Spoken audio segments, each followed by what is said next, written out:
Hello everyone, I am Mano Scaling, and I am here to help you today. I know you use this video to fall asleep, so before that, please like the video and subscribe to the channel, and also tell me where you are from and what time you are watching. Now get comfortable and relax.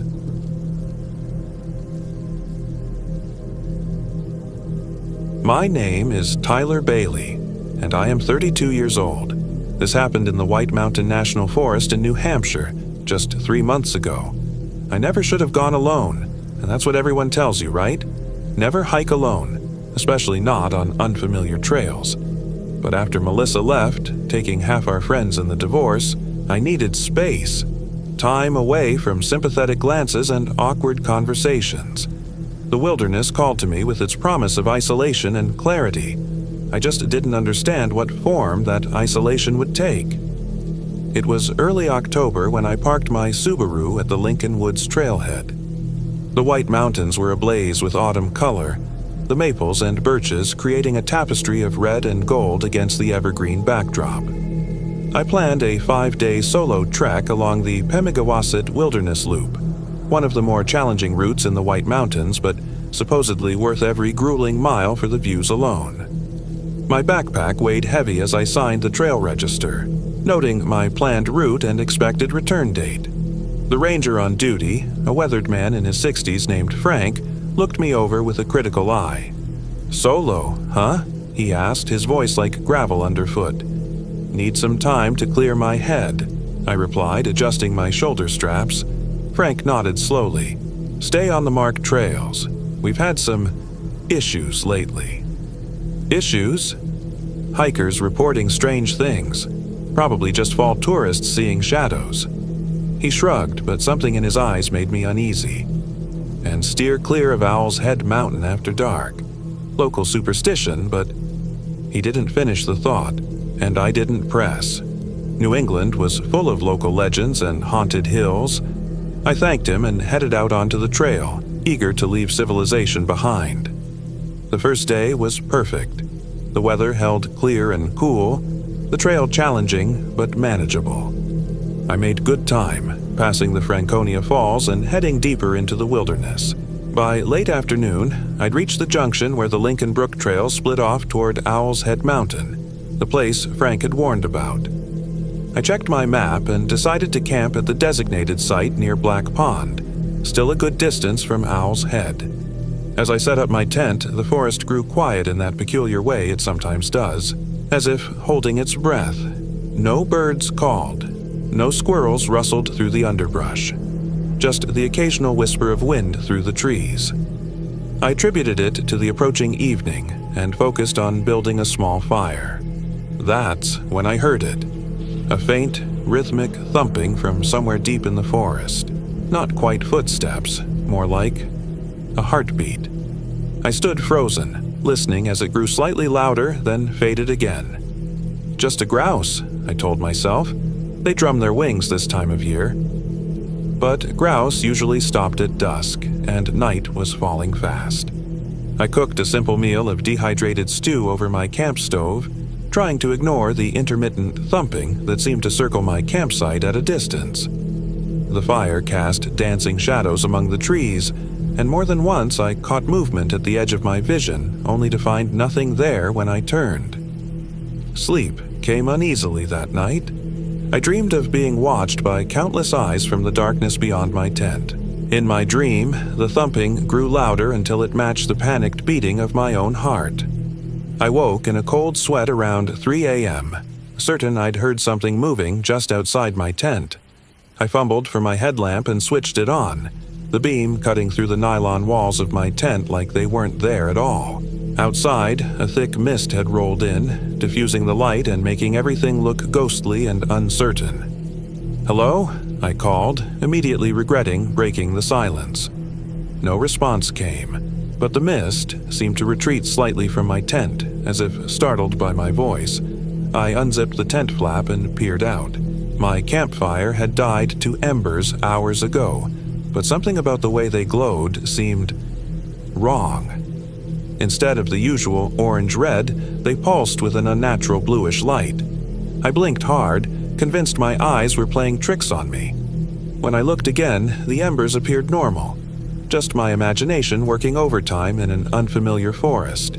I zipped the tent closed and tried to fall back asleep, but rest evaded me until dawn painted the sky with pale fingers of light. The second day dawned misty but promised to clear. I packed up quickly, eager to leave behind the strange unease of the night. My plan was to hike up to Bond Cliff, one of the most spectacular ridgelines in the Whites, and camp at Guyotte Shelter. It would be a strenuous day with significant elevation gain, but the forecast looked good. As I hiked, the forest gradually came alive around me. Birds called from the canopy, and occasionally I spotted deer watching me warily from between the trees. My spirits lifted with the mist, and by midday I had convinced myself that the previous night's eeriness was nothing more than fatigue and an overactive imagination. The views from Bond Cliff were as spectacular as promised, rugged mountains rolling away in all directions, their slopes painted with autumn colors. For a moment, standing on that exposed ridge with the wind in my face, I felt truly free. The weight of my failed marriage and the life I'd need to rebuild seemed distant and manageable. I took photos, ate lunch, and started the descent toward Guyotte Shelter, hoping to arrive before dark. That's when my GPS device began to malfunction. The screen would flicker, coordinates jumping wildly before settling again. Then it died completely despite having fresh batteries. No problem, I thought. I had a paper map and compass. I was an experienced hiker. This was just an inconvenience. But when I pulled out my compass, the needle spun lazily, refusing to settle on north. I tapped it, recalibrated, but nothing worked. A cold knot formed in my stomach as I realized I would need to rely on trailblazes and my own sense of direction. The afternoon grew strangely dark as clouds rolled in from nowhere, obscuring the peaks I'd used as landmarks. The temperature dropped suddenly, and my breath fogged in front of me. Fall in the White Mountains was unpredictable, but this rapid change felt deliberate somehow. I quickened my pace, following the trail markers down from Bond Cliff toward the shelter. The path grew increasingly difficult to follow as shadows lengthened across the forest floor. Twice I had to backtrack after losing the trail entirely.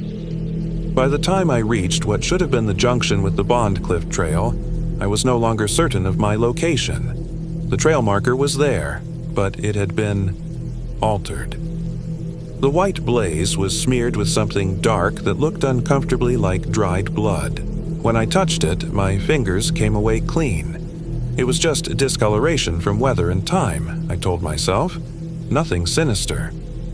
I checked my watch, 4:30 p.m. I had maybe 2 hours of daylight left, not enough to reach Guyotte Shelter safely with the trail conditions deteriorating. I needed to make camp soon.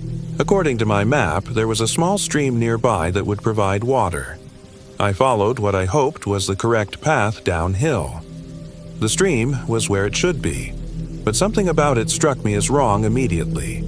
The water ran clear but seemed oddly still in places, as if time itself slowed in the deeper pools. When I dipped my filter bottle into one such pool, the water felt warm against my hand, almost body temperature. I pulled back quickly, a visceral revulsion washing over me. I filled my bottles from a faster-moving section upstream and retreated to a small clearing about 50 yards from the water to make camp. As I set up my tent, I noticed scratches on several tree trunks surrounding the clearing, deep gouges in the bark that formed no pattern I could recognize but somehow seemed intentional. Night fell swiftly, the darkness absolute under the cloud cover. No stars, no moon. Just me and my small fire pushing back against the encroaching blackness. I heated water for my freeze-dried meal, but found I had little appetite. The forest had gone silent again, the same breathless quiet from the previous night. The thumping returned as I sat by my fire, trying to warm the perpetual chill that had settled into my bones. This time, it sounded closer, more insistent. A rhythm that almost suggested words if I listened too carefully. I put on my headphones and played music from my phone, drowning out the forest sounds until my battery warned it was running low. I was about to retreat to my tent when a sharp crack like a branch breaking underfoot sounded just beyond the ring of firelight. I swung my headlamp toward the noise and caught a glimpse of something pale disappearing behind a tree, something that moved on two legs but with a jerking, unnatural gait. "Hello?" I called, reaching for my hiking poles, the closest things I had to weapons. "Is someone there?" No answer came, but the thumping stopped abruptly. The silence that followed was somehow worse. I doused my fire quickly and ducked into my tent, zipping it closed as if the thin nylon could protect me from whatever lurked in the darkness. Inside, I arranged my gear to block the entrance and kept my knife and headlamp close at hand. Sleep seemed impossible, but exhaustion eventually dragged me under. The dream, when it came, was vivid and horrifying. I stood in a clearing much like the one where I'd camped, but the trees around it were twisted into grotesque shapes, their branches reaching down like grasping fingers. At the center of the clearing stood a figure with its back to me, thin, pale, naked, except for a coating of dark mud or ash that streaked its emaciated form.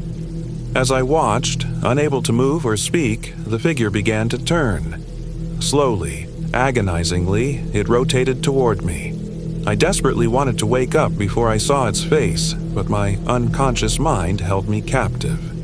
Just as it turned fully, revealing a face that was not a face at all but a writhing mass of shadows, I woke with a start.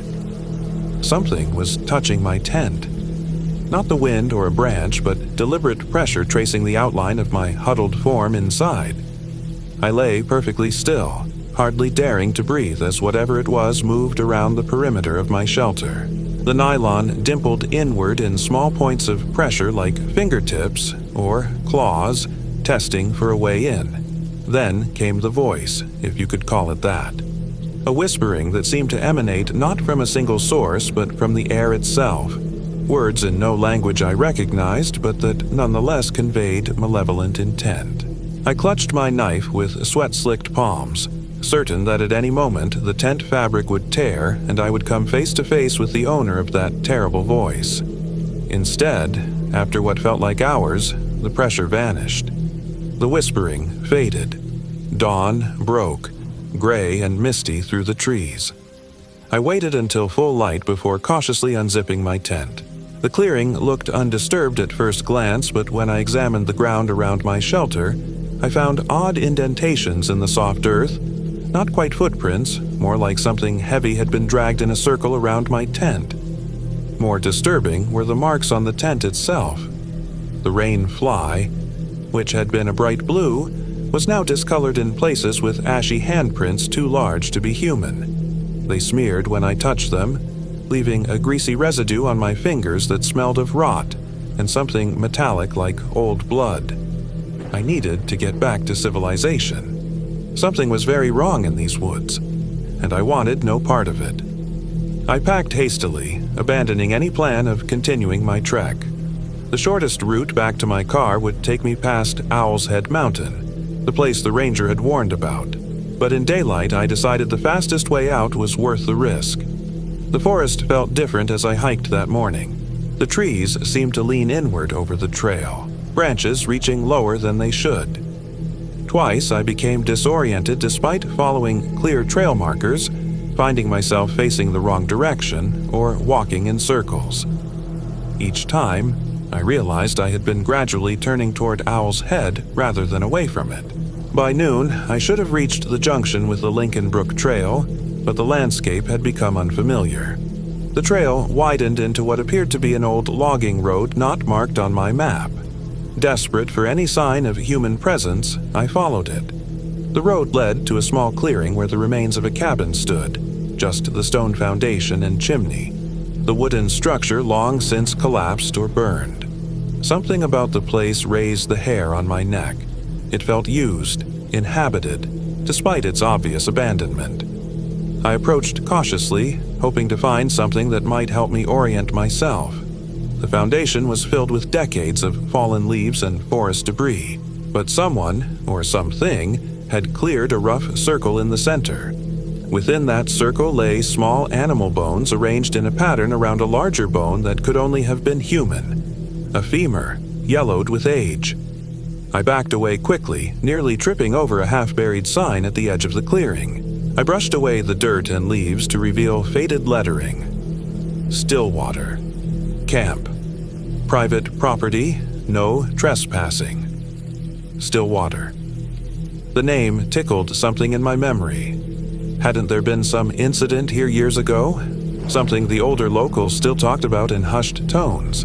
I had no time to dwell on it. The day was advancing, and I needed to find the main trail again. I chose a direction that I hoped would intersect with the Lincoln Brook Trail and pushed through the underbrush. The forest grew denser, the trees pressing closer together as if trying to bar my way.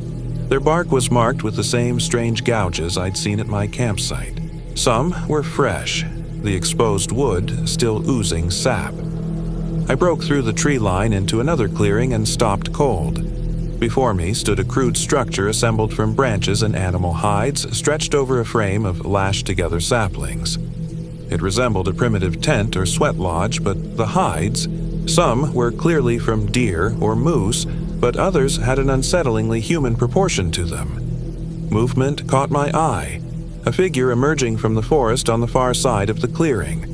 Relief flooded through me at the sight of another person, until they stepped fully into view. The man who stood watching me was gaunt to the point of starvation, his skin weathered to leather by exposure. He wore tattered hiking clothes at least a decade out of date, the fabric stained and torn. His beard reached nearly to his waist, matted with dirt and what looked like dried blood. But it was his eyes that froze my blood, milky white and sightless, yet somehow fixed unerringly on me. "You shouldn't be here," he said, his voice a dry rasp, like dead leaves skittering across stone. "It's hunting." "Who's hunting?" I managed to ask, my own voice barely a whisper. The man tilted his head as if listening to something I couldn't hear. "Not who, what?" He took a shambling step toward me. It was here before the mountains, before people. It sleeps and wakes and hungers. "I'm lost," I said, fighting the urge to run. Something told me that fleeing would trigger this man, if he was still a man, to chase. "I'm trying to get back to the Lincoln Woods trailhead." "No trail goes there anymore," he said, taking another step closer. I could smell him now, an odor of unwashed body, smoke, and something underneath that reminded me of the warm water in the stream. "Not from here. It changes the paths, brings you to it." "What does? What's out here?" He smiled, revealing blackened gums and sharpened teeth. "The Wendigo. The hunger that walks. The locals have many names for it. The Abenaki people knew to avoid these mountains when the signs appeared." "What signs?" My mouth had gone dry, my heart hammering against my ribs. The silence. The mist that moves against the wind. The blue fire. He gestured vaguely toward Owl's Head Mountain, visible now through the trees. "It sleeps in the caves up there, but it walks at night, looking for the lost and lonely." He took another step toward me, and I noticed something I had missed before. His left leg ended in a crude prosthesis fashioned from wood and animal hide. Not just any wood. A human femur formed part of the structure, matching the one I'd seen in the ruined cabin. "You're from the Stillwater camp," I realized aloud. "There was an accident. Hikers who disappeared. 10 years ago," he nodded. 6 of us came. Only I remain." His sightless eyes seemed to look through me. "It took my eyes first, so I couldn't find my way out. Then my leg, so I couldn't run. It keeps me alive, brings me others when it can." My blood went cold. "Others? Like you, lost, alone." His head tilted again, listening. "It's coming now. Can you hear it?" And I could, that rhythmic thumping, growing louder by the second. It wasn't like a heartbeat as I'd first thought. It was footsteps. Something massive, moving fast through the forest toward us. "Run, if you want," the blind man said, retreating toward his shelter. It enjoys the chase, or stay and meet what hungers in these mountains. I ran. Panic gave me speed I didn't know I possessed. I crashed through underbrush, leaped over fallen logs, my only thought to put distance between myself and whatever approached the clearing. The blind man's laughter followed me, high and broken like shattering glass. I had no direction, no plan beyond escape. The forest blurred around me as branches whipped my face and tore at my clothes. Behind me, the thumping grew louder, faster, matching my pace and then exceeding it. I risked a glance over my shoulder and immediately wished I hadn't. Through the trees, I caught glimpses of something pale and enormous moving with unnatural speed. It ran on two legs but bent forward like an animal, its arms, too long, too thin, reaching out before it. The path ahead forked. Without thinking, I veered left, down a steep slope that turned into an almost vertical drop. I half ran, half fell down the incline, using trees to break my momentum. Sharp rocks cut through my pants, tearing skin from my shins, but fear numbed the pain. At the bottom lay a stream, perhaps the same one I'd encountered earlier. I splashed across, hoping water might somehow break my trail. On the far bank, I spotted a fallen tree that had created a small cave of roots and earth. Without hesitation, I crawled inside, pressing myself as far back into the darkness as possible. Outside, the forest went silent. The thumping stopped.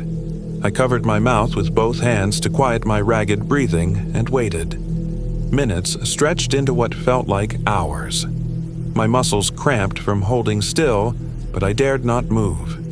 Just as I began to hope the thing had lost my trail, soil rained down from above as something heavy stepped onto the fallen tree. A sound came then. Not the whispering I'd heard at my tent, but a deep, rattling moan that seemed to emanate from both everywhere and nowhere at once. The roots above me creaked as the creature shifted its weight, sending more dirt showering down. Something probed into the entrance of my hiding place. A hand, but not a hand. The fingers were too numerous, too long, jointed in ways human fingers couldn't bend. The skin was stretched tight over bone, mottled gray-white like a corpse left in water. It groped blindly, inches from my face. I stopped breathing entirely, my lungs burning for air. Black spots danced at the edges of my vision as the hand withdrew. The weight above shifted again. I heard a wet, snuffling sound like an animal scenting the air. Then, as suddenly as it had appeared, the presence vanished. The forest sounds gradually returned. First insects, then birds cautiously resuming their calls. Still, I remained frozen in my hiding place until the growing darkness warned me that night would soon fall. I couldn't stay in the forest after dark. Not again.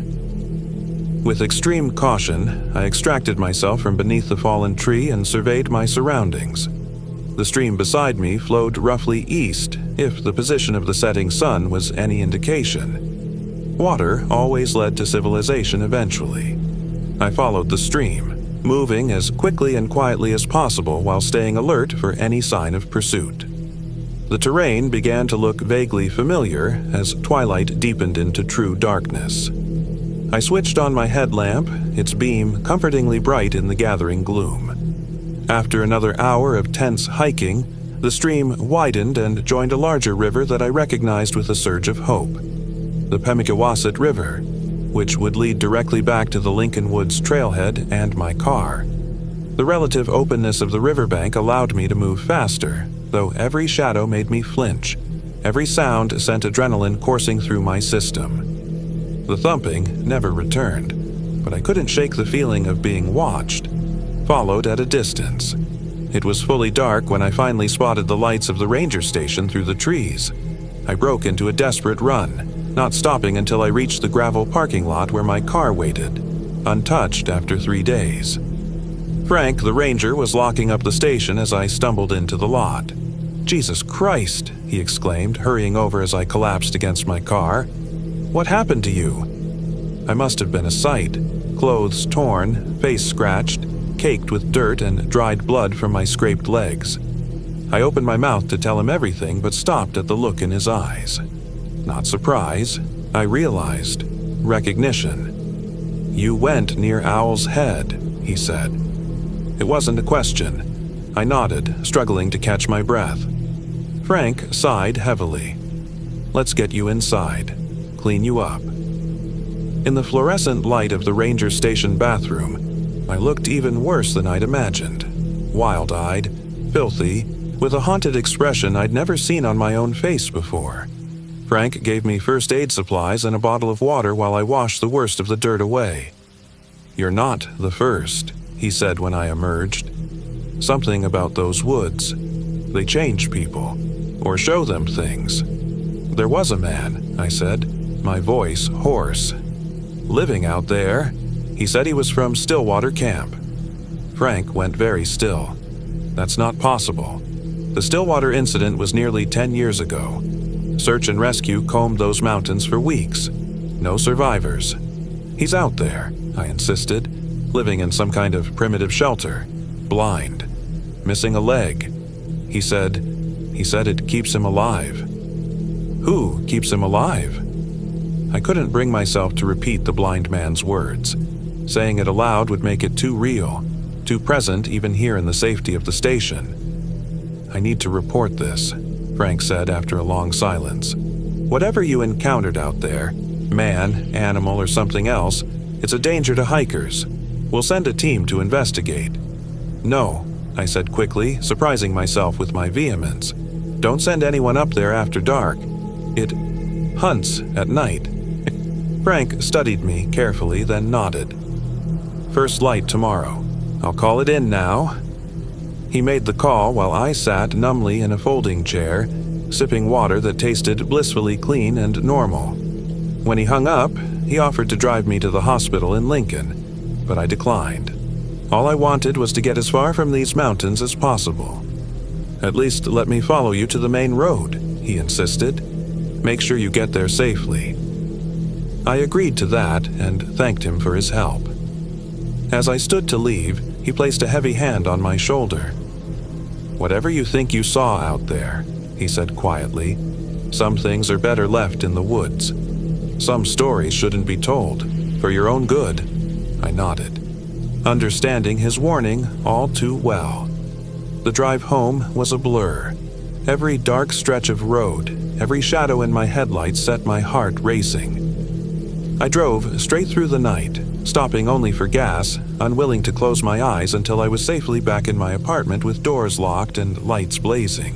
In the days that followed, I searched online for information about the Stillwater Camp incident. I found only brief mentions in local newspapers. 6 hikers disappeared in the White Mountain National Forest in October 2014. The official report cited exposure and misadventure. Bodies never recovered. I called the ranger station a week later, asking for Frank. The woman who answered told me no one by that name worked there. When I described him, she paused before informing me that a ranger matching that description had retired over 5 years ago following a traumatic incident in the backcountry. I never returned to the White Mountains. The divorce that had seemed so devastating before my trip now struck me as trivial compared to what I'd experienced in those woods. Life went on. I healed, physically at least. But some nights, I still wake in the darkest hours before dawn, certain I hear that rhythmic thumping circling my building. On those nights, I lie perfectly still until morning light filters through my blinds, afraid that any movement might attract attention from whatever followed me out of those ancient mountains. Because the blind man was right about one thing: it enjoys the chase, and I cannot shake the fear that one day it will find me again. My name is Tyler Bailey, and I no longer hike alone. In fact, I no longer hike at all. Some wilderness is not meant to be explored, and some hungers are never satisfied.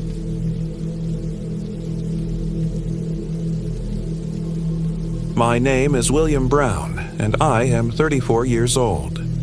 This happened in the White Mountains of New Hampshire last fall, during what was supposed to be a restorative weekend away from the chaos of my life in Boston. The divorce had been finalized just 3 weeks prior.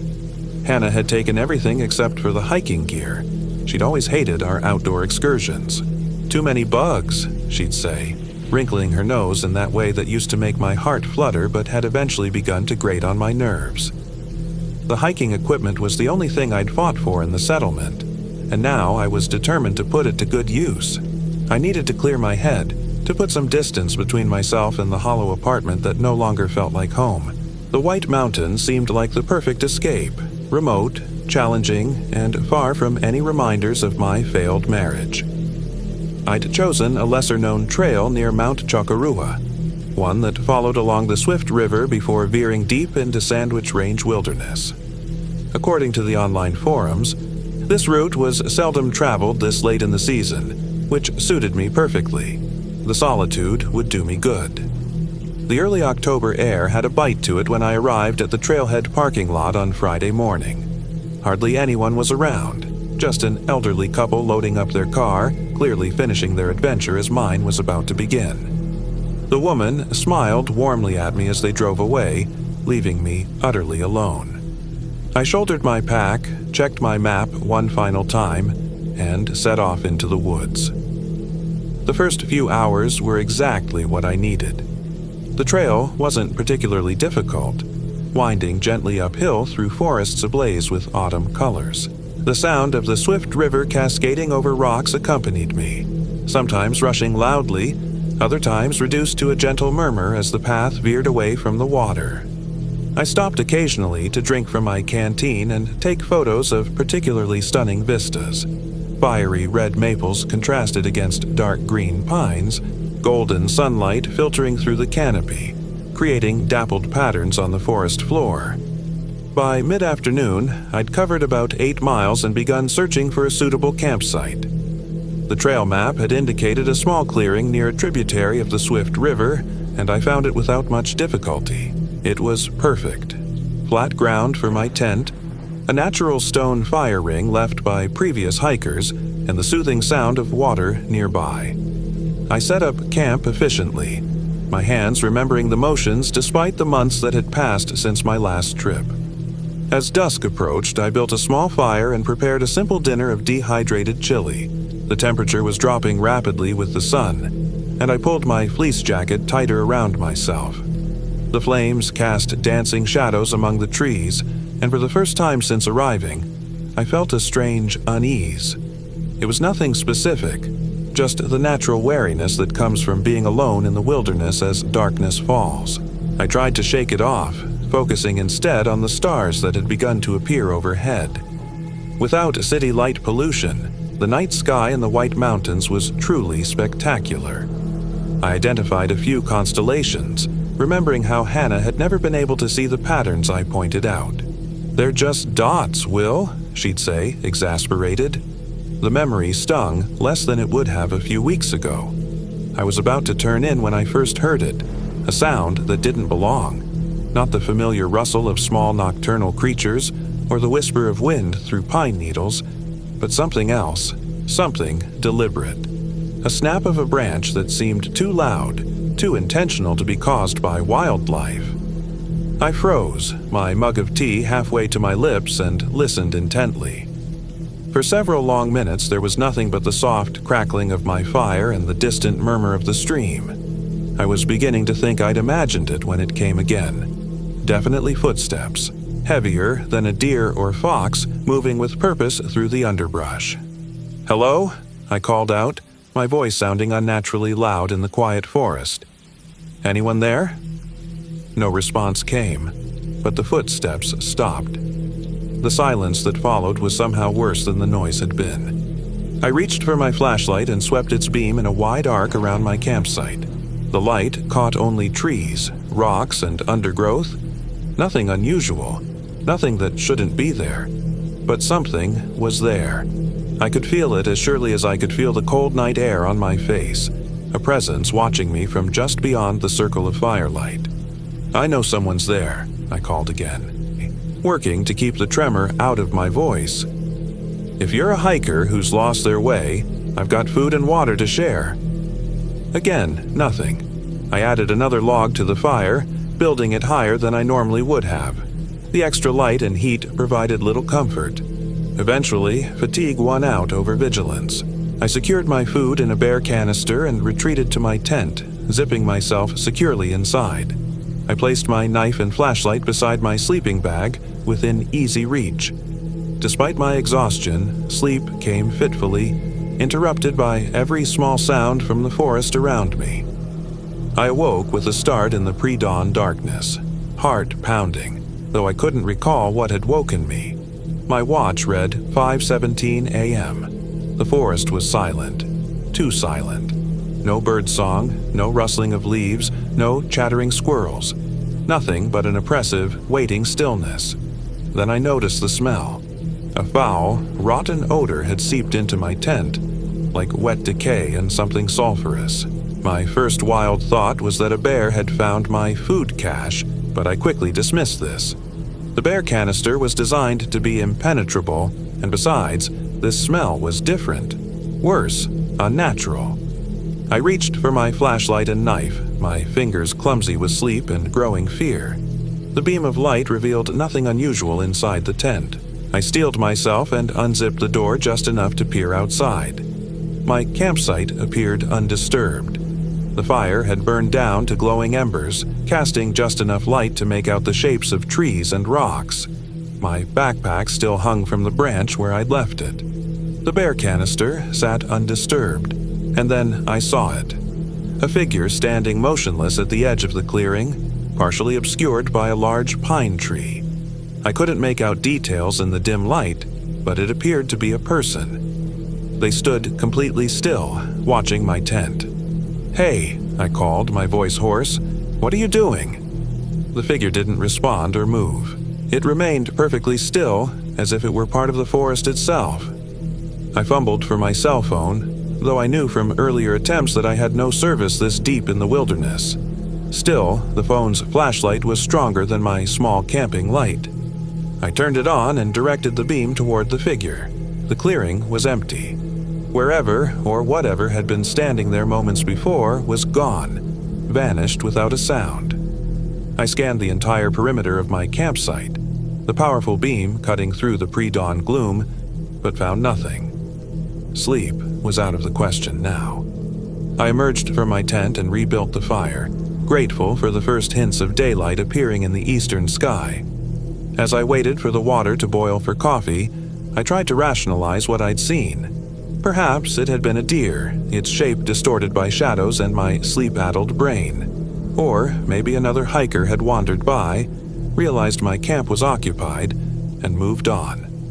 Neither explanation felt right, but they were better than the alternatives my imagination was conjuring. With daylight came a return of normal forest sounds, birds calling, squirrels chattering, the wind rustling through leaves.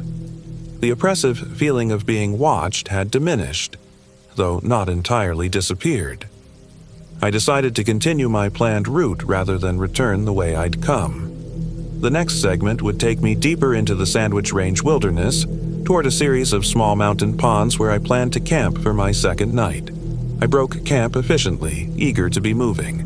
As I shouldered my pack, I noticed something odd about the ground where I'd seen the figure standing. The pine needles and leaf litter appeared disturbed, pressed down in a rough oval shape. But there were no distinct footprints, no clear sign of what had stood there. The trail grew steeper and less defined as I hiked, requiring more concentration. This was good. It kept my mind occupied and away from dwelling on the previous night's strangeness. By mid-morning, I'd climbed to a ridge that offered spectacular views of the surrounding mountains. The autumn foliage spread below me like a multicolored carpet, and for a while, I forgot my unease, captivated by the natural beauty. It was while taking photos from this vantage point that I noticed the cairn, a stack of flat stones balanced with obvious human precision. Such markers were common on trails, but this one stood apart, larger and more elaborate than typical trail cairns. Curious, I approached it. The stones were ordinary enough, local granite and schist arranged in a tapering tower about 3 feet high. But something about their placement seemed off. Instead of the usual pile meant to mark a trail, these stones were arranged with spaces between them, creating what almost looked like a small shelter or dwelling. and wedged between two of the larger rocks was a small object that caught the sunlight, a tarnished silver pendant. I hesitated before touching it. There was something distinctly unsettling about finding jewelry abandoned on a remote hiking trail. Still, my curiosity won out. I carefully extracted the pendant from its place. It was an old-fashioned locket, oval-shaped and decorated with intricate engravings that had darkened with age. The clasp was stiff, but eventually gave way under my persistent fingers. Inside was a tiny photograph, faded almost to invisibility, of what appeared to be a young woman. On the opposite side of the locket's interior, something was etched into the metal. E.H. 1879. Below that, barely legible. Returned to Lonesome Lake. A chill ran through me despite the warm autumn sun. Lonesome Lake was indeed a real place in the White Mountains, but it was nowhere near my current location. It lay at least 15 miles to the north, near Franconia Notch. Why would someone leave this old locket here, with an inscription referencing a distant lake? I should have left it there. Every instinct told me to replace the locket exactly as I'd found it and continue on my way. Instead, I slipped it into my pocket, telling myself I would research its history when I returned to civilization. Perhaps it held historical significance. Perhaps it belonged in a local museum. Perhaps I was making a terrible mistake. The sky, which had been perfectly clear all morning, began to change as I descended from the ridge. Clouds rolled in with unnatural speed, thick and dark, bringing with them a drop in temperature that had me reaching for my jacket. The forest, which had seemed so alive and vibrant earlier, grew oddly quiet, the birds falling silent as if in anticipation of something. I quickened my pace, suddenly eager to reach the mountain ponds and set up camp before the weather turned. The trail became more difficult to follow, overgrown in places as if seldom used. Twice I had to backtrack after losing the path entirely. It was during one of these backtracking episodes that I realized something was wrong with my compass. The needle spun lazily, settling in different directions each time I checked it. I pulled out my phone to use its digital compass, only to find it completely dead, despite having been at 70% battery just an hour earlier. A creeping sense of dread began to build as I forced myself to remain calm and use the sun's position to orient myself. But even this proved difficult as the thick clouds now obscured the sky entirely. The forest had grown dark, as if late evening rather than mid-afternoon. I was not lost, I told myself firmly. I had simply veered off the marked trail. If I continued heading east, I would eventually intersect with either the main trail or the highway that ran through Crawford Notch. I just needed to keep my wits about me. But the forest seemed to have other ideas. No matter which direction I walked, the trees looked identical, the terrain unchanging. I began to suspect I was walking in circles, though I couldn't see how that was possible given my careful attention to maintaining a straight path. It was then that I heard the voice, so faint at first that I thought it was just the wind. A woman's voice, soft and distant, calling what sounded like a name. I strained to listen, turning slowly to determine the direction. "Hello?" I called out. "Is someone there? I'm a bit turned around. Could use some help with directions." The voice came again, slightly clearer this time, though I still couldn't make out the words. It seemed to be coming from my left, deeper into the forest rather than toward where I believed the trail to be. Common sense told me to ignore it, to continue in the direction I believed would lead me back to the trail. But something about that voice pulled at me, creating an almost irresistible urge to follow. What if it was another hiker in trouble? What if they needed help? I compromised, moving cautiously in the direction of the voice while marking my path by breaking small branches and turning over distinctive rocks, breadcrumbs I could follow back if necessary. The forest grew denser, the trees closer together, their branches intertwining overhead to block what little daylight remained. The ground became increasingly uneven, riddled with exposed roots and sudden drops. The voice continued, sometimes seeming to come from ahead, sometimes from behind or beside me, yet always just distinct enough to make me think I was getting closer. I'm not sure how long I walked this way, chasing that elusive voice through the increasingly unfamiliar forest. Time seemed to stretch and distort, minutes blending into what might have been hours. The light continued to fade, though whether from the thick cloud cover or the approaching evening, I couldn't tell. I was about to give up, to turn around and try to follow my markers back to where I'd first heard the voice, when I stumbled into a small clearing and stopped short. In the center of the clearing stood a cabin, or what remained of one. The structure was ancient, its log walls partially collapsed, its roof long gone. What little remained was blackened, as if the cabin had burned at some point in the distant past. Nature had begun to reclaim it, with vines creeping up the remaining walls and small saplings growing through what had once been the floor. The voice had gone silent. The entire forest seemed to be holding its breath. Common sense told me to turn back immediately. Nothing good could come from exploring an abandoned, burned cabin in the middle of nowhere. But the locket weighed heavy in my pocket, and a morbid curiosity drove me forward, step by reluctant step. The cabin's door had long since rotted away, leaving a dark opening that seemed to swallow what little light remained in the day. I switched on my flashlight and directed its beam inside. The interior was largely empty, just rotted floorboards and debris. In one corner stood the rusted remains of what might have been a wood stove. Along one wall, a collapsed wooden frame suggested a bed had once stood there. I was about to turn away when my light caught something on the far wall, markings that didn't appear natural. I stepped carefully across the rotten floor, testing each board before putting my full weight on it. The wall was covered with carvings, crude but deliberate symbols and words etched into the wood.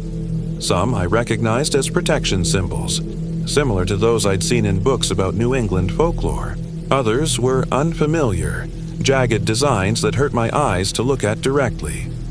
Among the symbols were names, dozens of them, carved in different hands as if added over many years. And at the center of this macabre collection, larger than the rest, Elizabeth Hayward, 1879. The locket in my pocket suddenly felt like it was burning against my thigh. With trembling fingers, I pulled it out and looked again at the initials inside.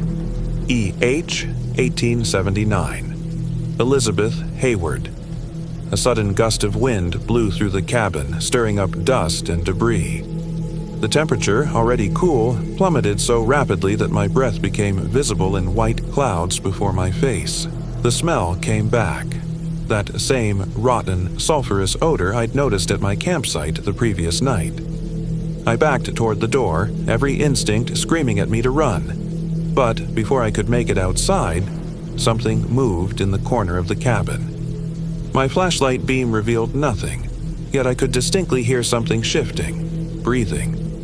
"Who's there?" I demanded, my voice high and tight with fear. In response, a low moan emanated from the darkest corner of the cabin, a sound of such profound anguish that it raised the hair on my arms. The beam of my flashlight flickered, then went out entirely, plunging me into near-total darkness. In that moment of blindness, I heard footsteps. Slow, deliberate steps moving across the rotted floorboards toward me. I fumbled with my flashlight, shaking it desperately, but it remained dead. "Please," I whispered, though to whom or what I wasn't sure. The footsteps stopped directly in front of me. I could feel a presence there, could sense someone or something standing mere inches away. The cold intensified until it felt like my very bones were freezing. And then came the whisper, directly in my ear, so close I could feel the breath, except it wasn't breath, it was more like the wind through dead leaves. "You have what's mine. You must return it. Lonesome Lake awaits." I ran. I didn't care about the rotten floorboards or the darkness. I crashed through the doorway and into the forest, running blindly, branches whipping at my face and arms, roots threatening to trip me with every step. I had no idea which direction I was heading. All that mattered was getting away from that cabin and the thing inside it. I'm not sure how long I ran before exhaustion forced me to stop. My lungs burned, and my legs trembled with fatigue. I collapsed against a large tree trunk, struggling to catch my breath as I scanned the deepening darkness around me. There was no sign of pursuit, no sound except my own ragged breathing and the distant call of a night bird. I was hopelessly lost now, with no trail, no compass, and no phone, and night was falling rapidly. With shaking hands, I tried my flashlight again. To my immense relief, it flickered to life, its beam seeming weak but functional. I took a stock of my situation. I still had my backpack with emergency supplies, including a space blanket, water, and some food. If necessary, I could survive the night in the forest and try to find my way out in the morning. As my panic subsided, rational thought began to return. The locket weighed heavy in my pocket. Whatever had happened in that cabin, this object was clearly at the center of it. The whispered words echoed in my mind. You must return it. Lonesome Lake awaits. Lonesome Lake was miles away, in an entirely different part of the White Mountains.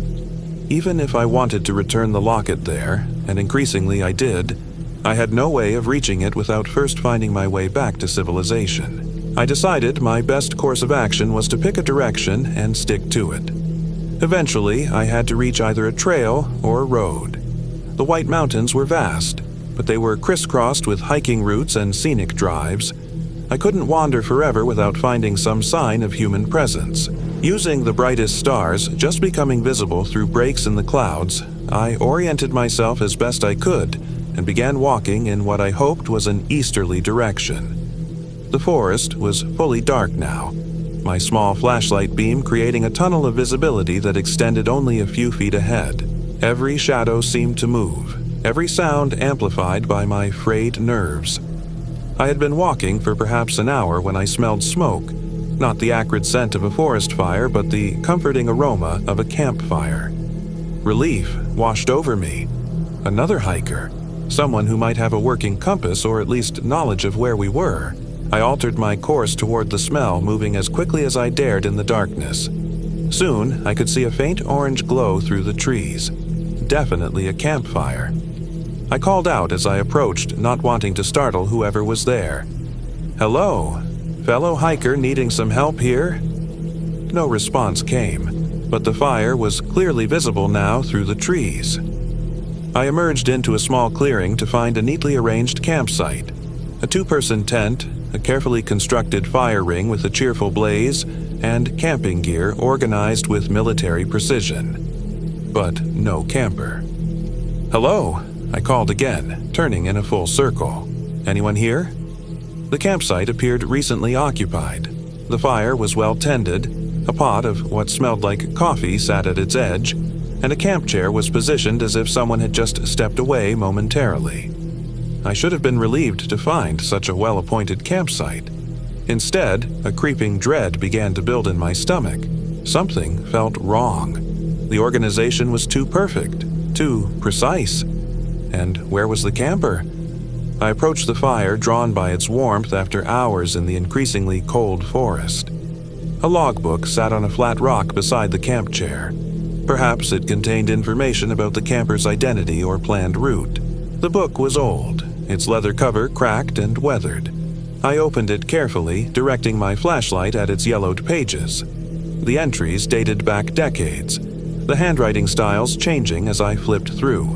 Each entry contained a name, a date, and a brief message. The most recent entry, dated just one day earlier, read, "Daniel Koenig, October 12th. Seeking Elizabeth. Getting closer." My blood ran cold. Elizabeth, the same name carved in the cabin wall, the presumed owner of the locket that now seemed to burn in my pocket. This couldn't be coincidence. I was about to close the book when movement caught my eye, a shadow passing between trees at the edge of the firelight. I looked up quickly. "Hello, Daniel. Is that you?" At first, there was no response, no further movement. Then a figure stepped into the clearing. A man, tall and gaunt, dressed in hiking clothes that seemed oddly dated. His beard was long and unkempt, his eyes deep-set and hollow. He moved with a strange stiffness, as if his joints didn't quite work properly. "You're not Daniel," I said, stating the obvious as fear began to crawl up my spine. The man tilted his head, studying me with those hollow eyes. When he spoke, his voice was rough, as if rarely used. "No. Daniel has gone to join Elizabeth." A pause. Then, "As will you, if you don't return what you've taken." My hand instinctively went to the pocket containing the locket. "I don't understand. What's happening here? Who are you?" The man took a step closer, the firelight casting strange shadows across his gaunt face. "I am the Keeper. I watch over those who are lost. I guide them to where they belong." His eyes dropped to my pocket. "You have taken something that must be returned." "The locket," I said, my voice barely above a whisper. "I found it in a cairn. I was going to research it when I got back to town." The Keeper shook his head slowly. "It does not belong to you, nor to any museum. It belongs to Elizabeth, and she has waited long enough." "Elizabeth Hayward? From 1879? She must be long dead." A terrible smile spread across the Keeper's face, revealing teeth that seemed too sharp, too numerous. "Death is not always the end in these mountains. Some remain, bound by tragedy, by unfinished business." He gestured to the forest around us. "These woods hold many secrets, many souls who cannot rest." "And Daniel?" I asked, though I feared I already knew the answer. "The man who wrote in this logbook yesterday. He sought Elizabeth for many years. Now he has found her." The Keeper's hollow eyes bored into mine. "As I said, the locket must be returned to Lonesome Lake. That is where she waits. That is where she died." I pulled the locket from my pocket, holding it out in my trembling palm. "Take it then. Take it back to her." The Keeper made no move to accept it. "I cannot. The one who takes must be the one who returns. Those are the rules that bind us all. You expect me to hike to Lonesome Lake, miles from here, to return this locket to some ghost? If you wish to leave these woods alive, yes." I laughed, a sound edged with hysteria. "And how exactly am I supposed to find my way there when I'm completely lost? My compass doesn't work. My phone is dead." "I will guide you," the Keeper interrupted. "One night's journey, if we leave now." "Leave now?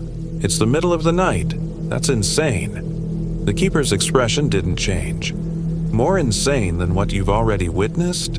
More insane than what will happen if you remain here, holding what is hers." As if in answer to his question, the fire suddenly flared, shooting sparks high into the night sky. The flames twisted into unnatural shapes, forms that almost resembled writhing human figures. The smell of sulfur returned, stronger than before. "Okay," I said quickly. "Okay, we'll go now. Just make that stop." The Keeper nodded once, and the fire immediately returned to normal. He turned without another word and began walking into the darkness beyond the clearing. I hesitated only briefly before grabbing my backpack and following, the locket clutched tightly in my hand. Thus began the most surreal night of my life. The Keeper moved through the forest with unnatural ease, never stumbling despite the darkness, never hesitating at forks in the non-existent path. I struggled to keep up, my flashlight beam bobbing wildly as I navigated around trees and over fallen logs. The forest seemed to change as we walked. The trees grew taller, older, their branches reaching out like grasping hands. Mist rose from the ground, swirling around our legs. Strange sounds echoed through the darkness. Whispers, laughter, occasionally a distant scream that made my skin crawl. "What happened to her?" I asked after we had been walking for what felt like hours. "To Elizabeth Hayward?" The Keeper didn't slow or turn as he answered. "She drowned in Lonesome Lake in the autumn of 1879. Her fiancé had given her the locket as an engagement gift. When her body was recovered, the locket was missing." "And that's why she can't rest?" Because of a piece of jewelry? It is not the object itself, but what it represents. A promise broken, a love unfulfilled. The keeper ducked under a low-hanging branch. The locket was taken from her body before it was found, stolen by a hiker who happened upon her as she drowned, but did nothing to save her. For nearly 150 years, her spirit has searched for it. And Daniel, the man who wrote in the logbook? The keeper was silent for so long I thought he hadn't heard me. Finally, he spoke, his voice softer than before. Daniel was a descendant of Elizabeth's fiancé. He learned of the family history, of the missing locket and the curse it brought. He spent years searching these mountains for it, hoping to break the cycle of tragedy that had plagued his family for generations. Did he find it? No. He found Elizabeth. The implication hung in the air between us. I didn't ask any more questions after that. We walked for what must have been hours, though time seemed meaningless in that strange night journey. The landscape changed gradually, the dense forest giving way to more open terrain as we climbed. Eventually, we crested a ridge, and the keeper stopped. "There," he said, pointing to a dark expanse below us. Lonesome Lake. In the faint pre-dawn light, I could just make out the smooth surface of water reflecting the paling sky. We had somehow traversed miles of mountainous terrain in a single night, a journey that should have been impossible.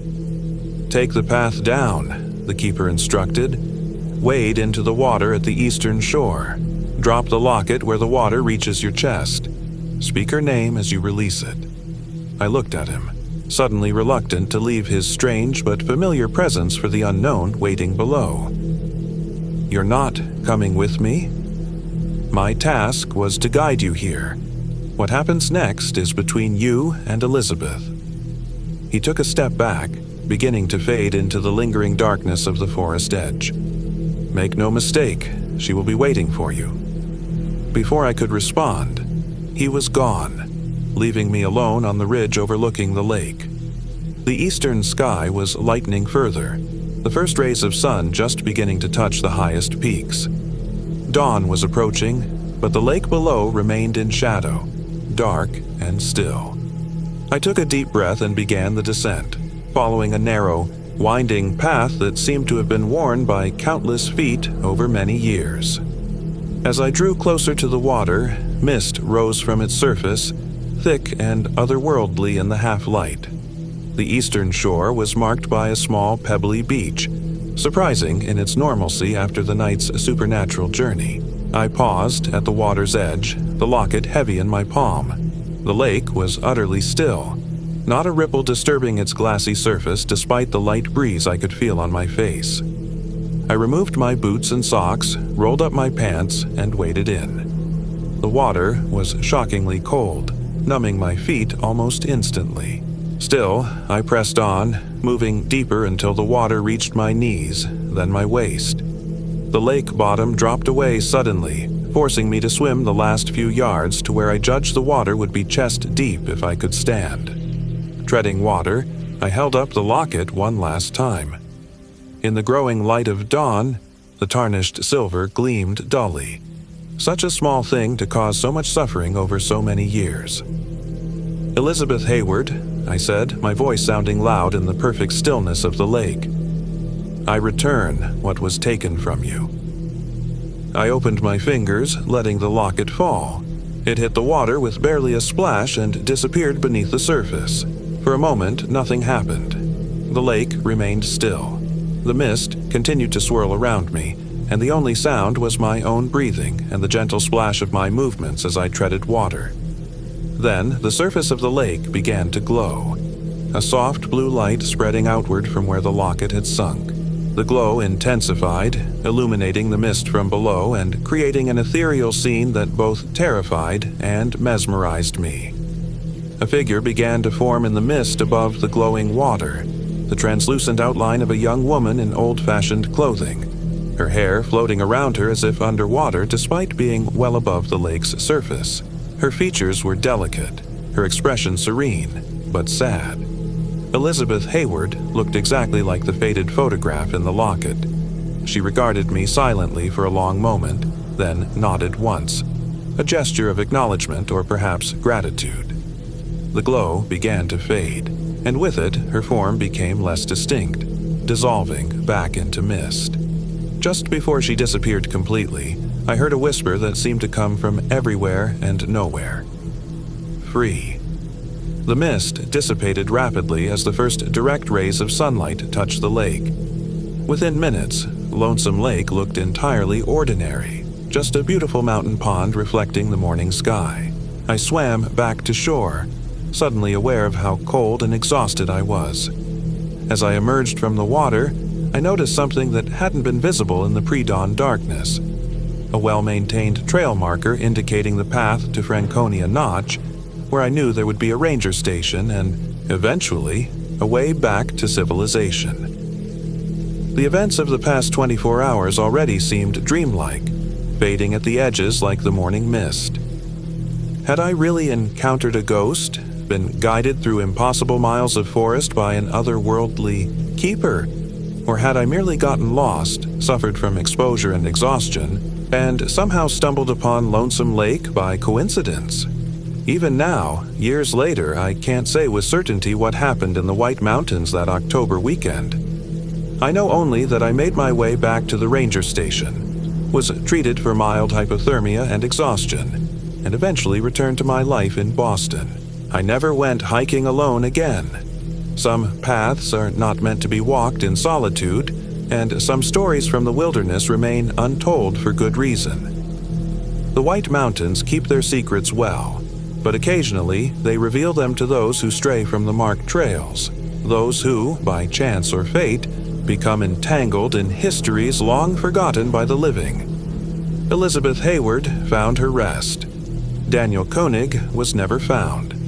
And somewhere in those ancient forests, I believe the keeper still walks, guiding the lost to where they need to go, whether they want to arrive there or not.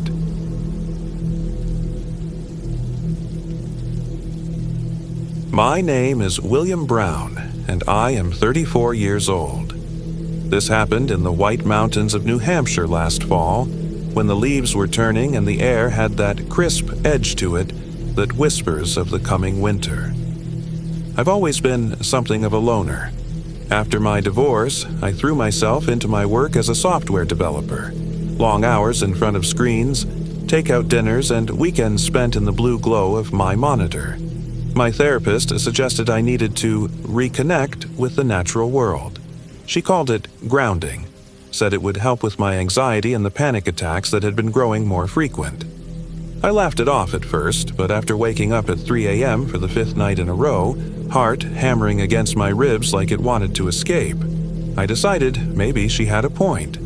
I chose the Pemigewasset Wilderness for my solo adventure. It's deep in the White Mountain National Forest, far enough from civilization to feel like a proper escape, but with established trails so a novice like me wouldn't end up as a cautionary tale on the evening news. The area around Mount Carrigain was supposed to be beautiful in autumn. Vibrant foliage, breathtaking vistas, and enough isolation to finally clear my head. I prepared meticulously, new gear from REI, trail maps downloaded on my phone with backup paper copies, enough food for 5 days even though I'd only be out for 3. I even took a wilderness first aid course. Nothing was going to go wrong because I'd planned for every contingency. What I couldn't plan for was Eleanor. My first day on the trail was everything I'd hoped for. The exertion of the hike burned away the cobwebs in my mind, and the scenery was spectacular. A cathedral of red and gold leaves, sunlight filtering through in shafts that seemed almost solid enough to touch. By late afternoon, I'd reached a small clearing near Carrigain Brook that seemed perfect for setting up camp. As I was securing my tent, I heard the snap of a twig behind me. I turned to find an elderly woman standing at the edge of the clearing, watching me.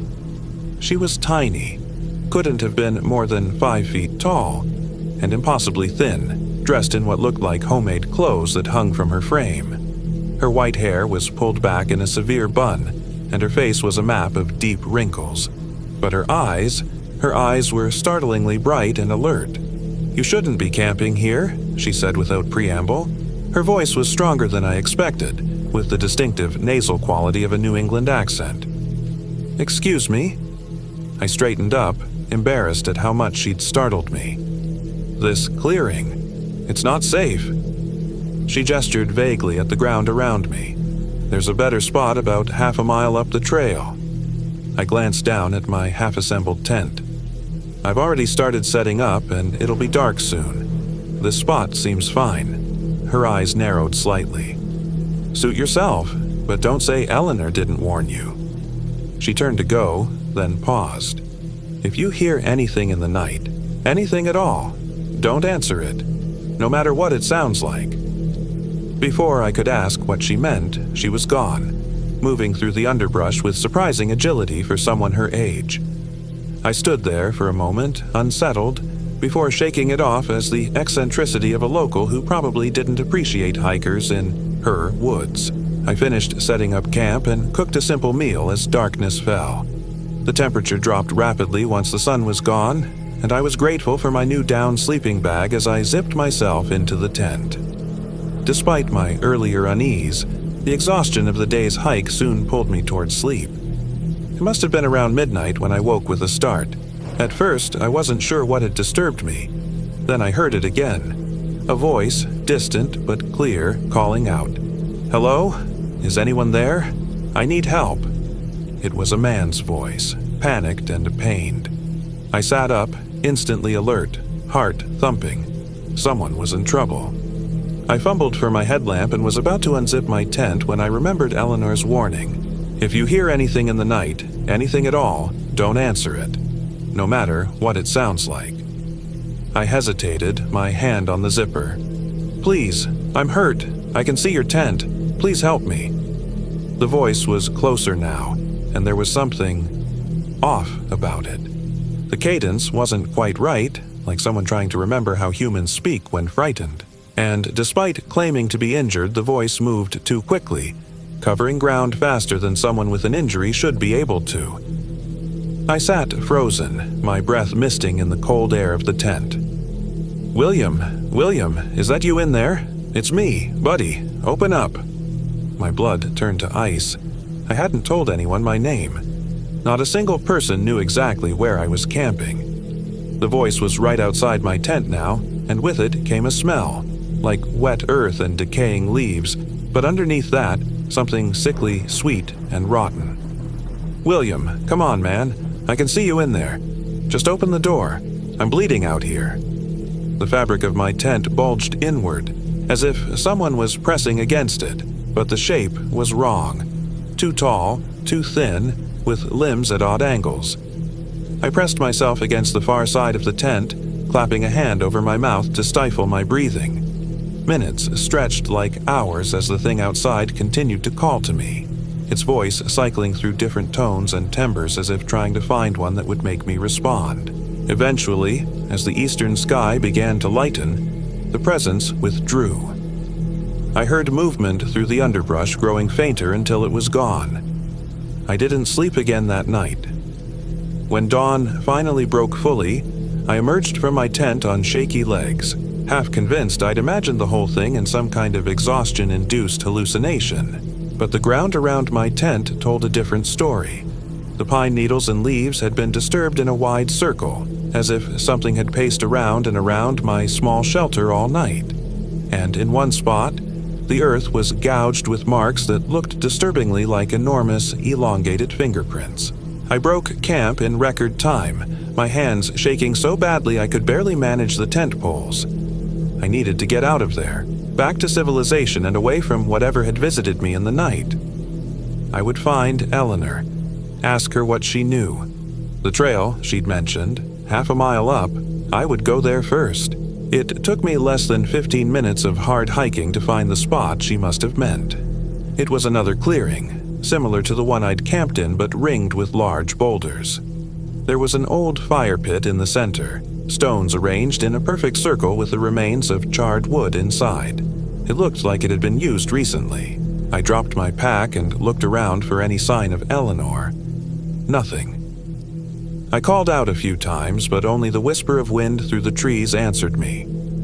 After catching my breath, I realized I had a decision to make. Continue with my planned route, which would take me deeper into the wilderness for another 2 days, or cut my losses and hike back out the way I'd come. The rational part of me said to leave.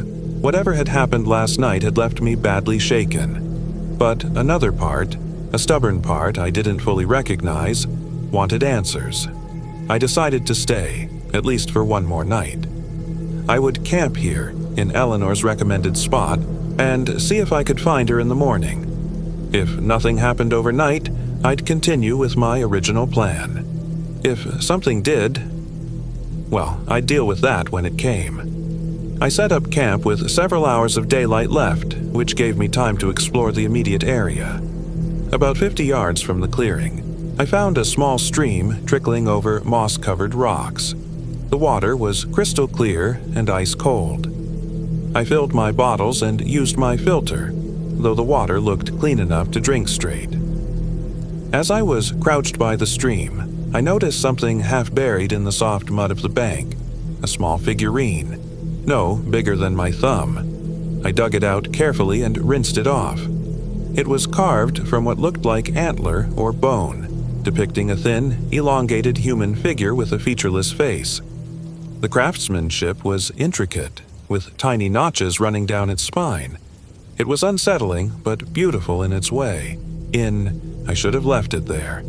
Every horror movie I'd ever seen screamed at me to put it back, but instead, I slipped it into my pocket. It might help me find answers. When I returned to my campsite, I found I wasn't alone. Eleanor sat on one of the boulders ringing the clearing, watching me with those bright, alert eyes. "You moved," she said, approval in her voice. "Smart boy." "What happened last night?" I asked without preamble. "What was that thing?" She sighed, suddenly looking every one of her many years.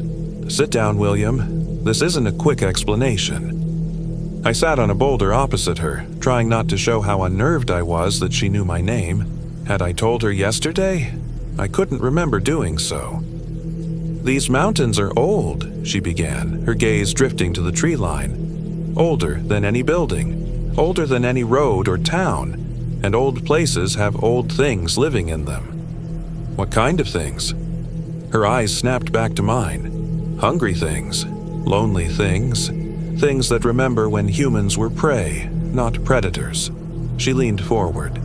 "The Abenaki people who lived here first had many names for them. The colonists who came later called them different names: Wendigo, Skinwalker, Forest Devil. Names don't matter much. What matters is knowing how to avoid their attention." I pulled the bone figurine from my pocket and held it up. "Like this!" Eleanor's face went slack with shock, then hardened into anger. "Where did you get that?" "By the stream. It was half buried in the mud." She stood abruptly and crossed to me, snatching the figurine from my hand. "Fool, these are markers, warnings. Taking one is like tearing down a no trespassing sign and waving it in the owner's face." "I'm sorry. I didn't know." "Of course you didn't know." She examined the figurine closely, turning it over in her gnarled fingers. "This one's old, very old. It still might work." "What might work?" Instead of answering, she pulled a small leather pouch from inside her clothing and extracted something that glinted in the fading light. A thin, curved needle that looked to be made of the same material as the figurine. Before I could react, she grabbed my hand and jabbed the needle into the pad of my thumb. "Ow! What the hell?" I jerked back, but she held my hand firmly, squeezing until a fat drop of blood welled up. She pressed the figurine against the blood, coating the featureless face with it. "There," she said, releasing me. "Now it knows you're under protection." I nursed my throbbing thumb, anger overtaking fear. "That's assault. You can't just stab people." Eleanor ignored my outburst. "You need to leave these woods. Now. Tonight. Don't wait until morning." "I can't hike out in the dark," I protested. "I'll get lost." "Better lost than found by what's hunting you now." She pressed the bloodied figurine back into my hand. "Keep this with you. Don't lose it." She looked up at the darkening sky. "I have to go. My own protections only work in daylight." "Wait," I called as she turned to leave. "Who are you? How do you know about these things?" She paused at the edge of the clearing. "My family has lived in these mountains for 10 generations. We've learned what it takes to survive here." A sad smile crossed her wrinkled face. "I'm the last one now. The others, they forgot the old ways, or they didn't believe." She disappeared into the gathering shadows before I could ask anything else. I stood in the center of the clearing, the blood-stained figurine clutched in my hand, utterly bewildered by what had just happened. Part of me wanted to dismiss Eleanor as a deranged old woman, but I couldn't explain away what I'd heard outside my tent the night before. I decided to compromise. I wouldn't try to hike out in the dark, that seemed like a recipe for disaster, but I would be ready to leave at first light. I built a fire in the stone circle, larger than I normally would.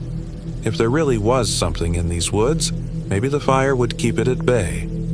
As night fell completely, I heated water for my freeze-dried dinner but found I had little appetite. The silence of the forest was oppressive, broken only by the occasional crack and pop of my fire.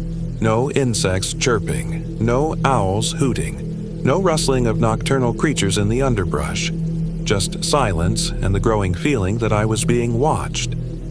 I kept the bone figurine in my hand, running my thumb over its smooth surface again and again. Whether it was really some kind of mystical protection or just a psychological comfort didn't matter.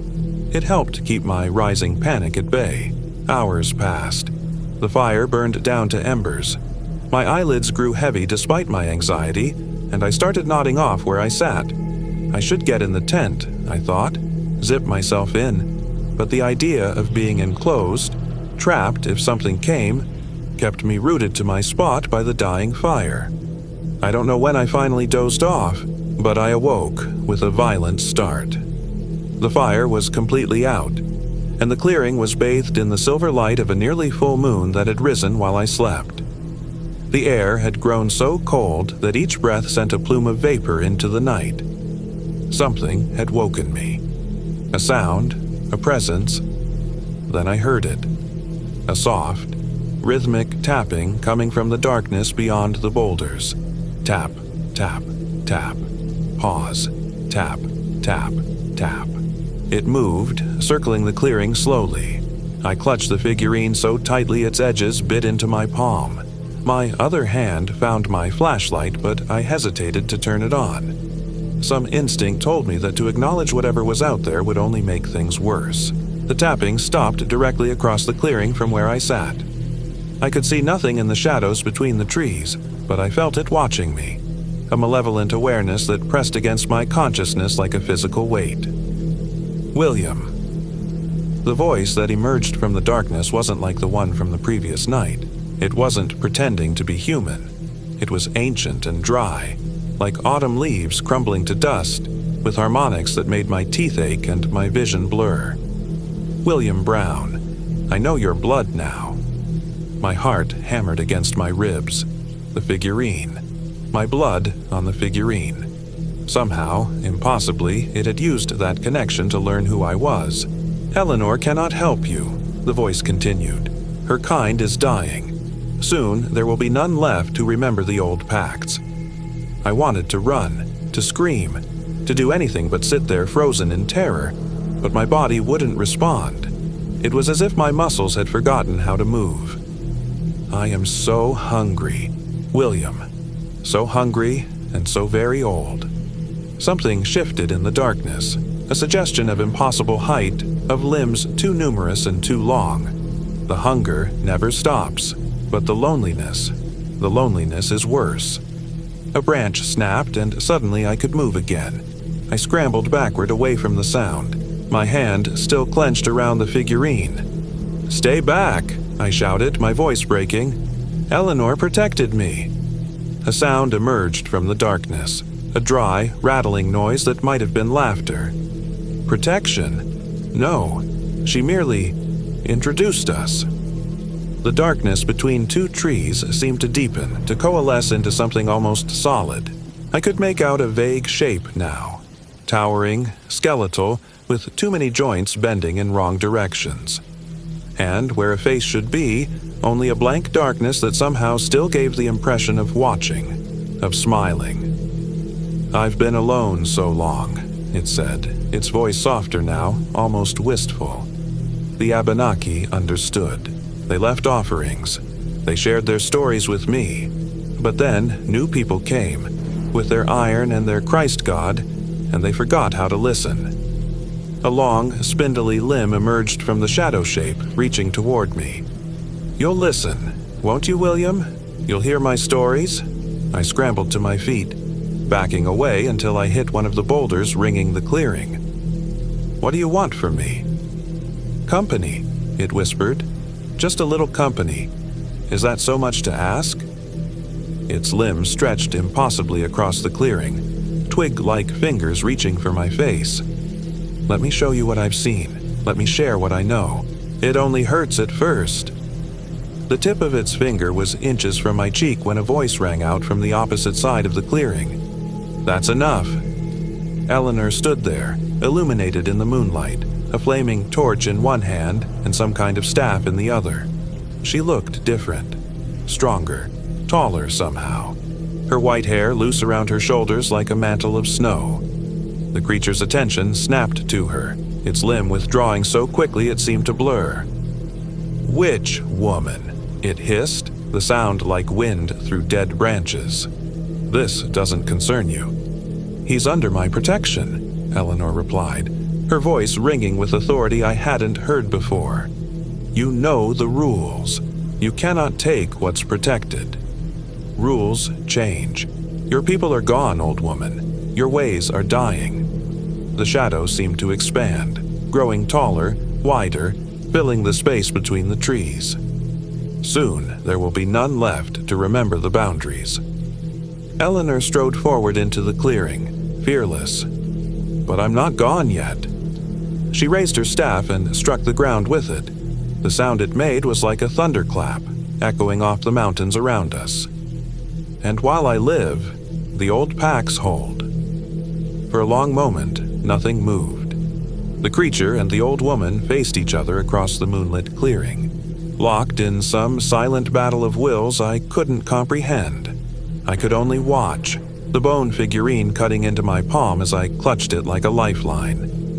Finally, the shadow thing seemed to shrink, folding in on itself. "This isn't over," it said, its voice fading. "I am patient. I can wait." "Then wait you shall," Eleanor replied, "but not for him." The darkness between the trees returned to normal, and suddenly I could hear the forest again, the whisper of wind, the distant hoot of an owl. The oppressive presence was gone. I slumped against the boulder, my legs giving out. What was that?" I managed to ask. Eleanor came to me, moving with the fluid grace of someone half her apparent age. "Something old? Something hungry?"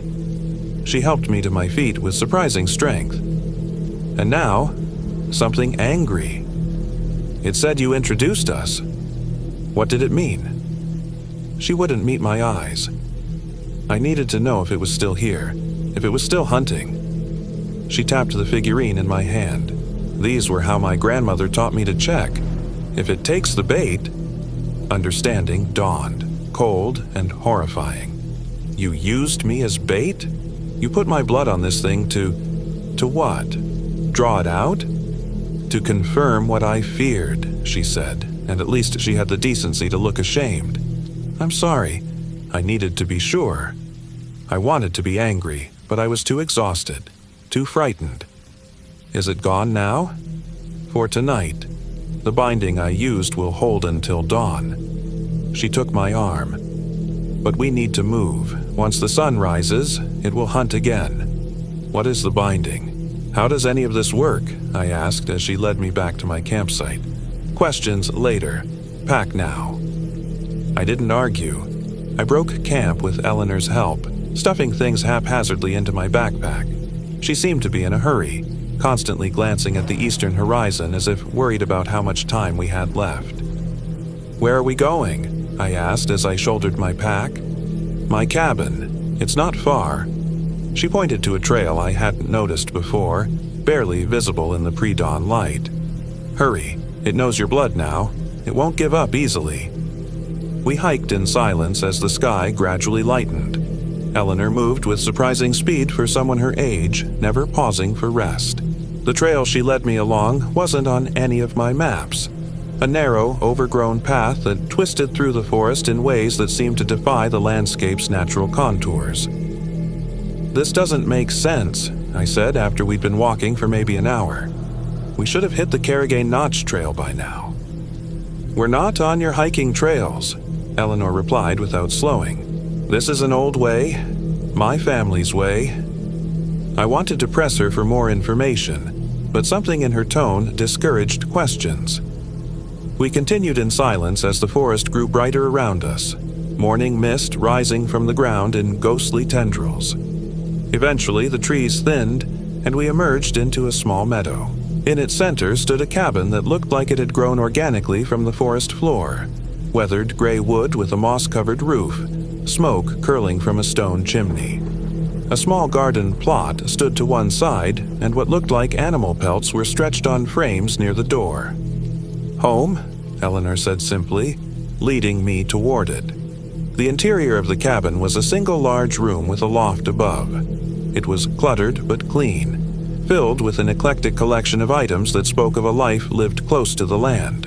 Dried herbs hanging from the rafters, shelves lined with jars of preserved foods, handmade furniture worn smooth with age and use.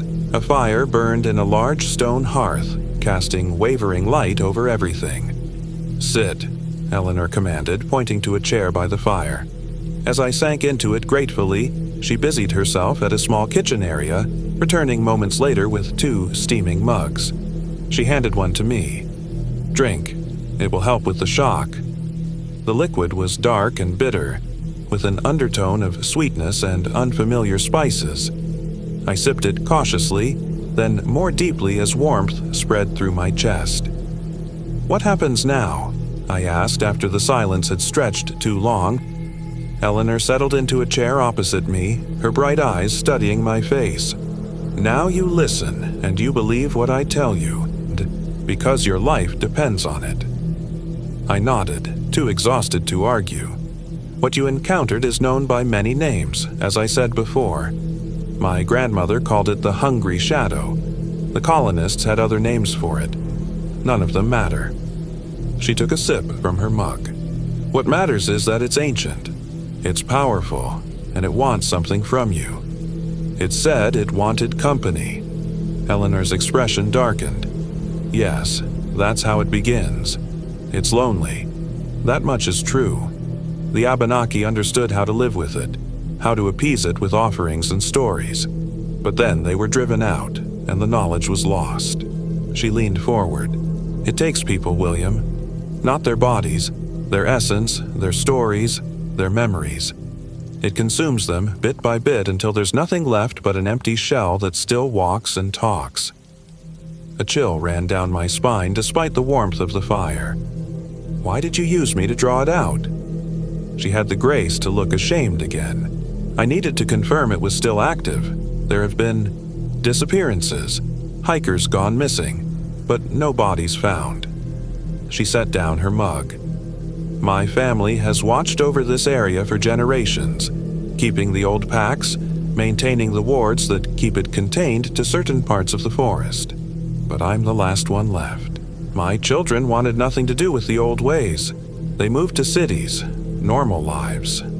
A shadow of old grief crossed her face. "I don't blame them."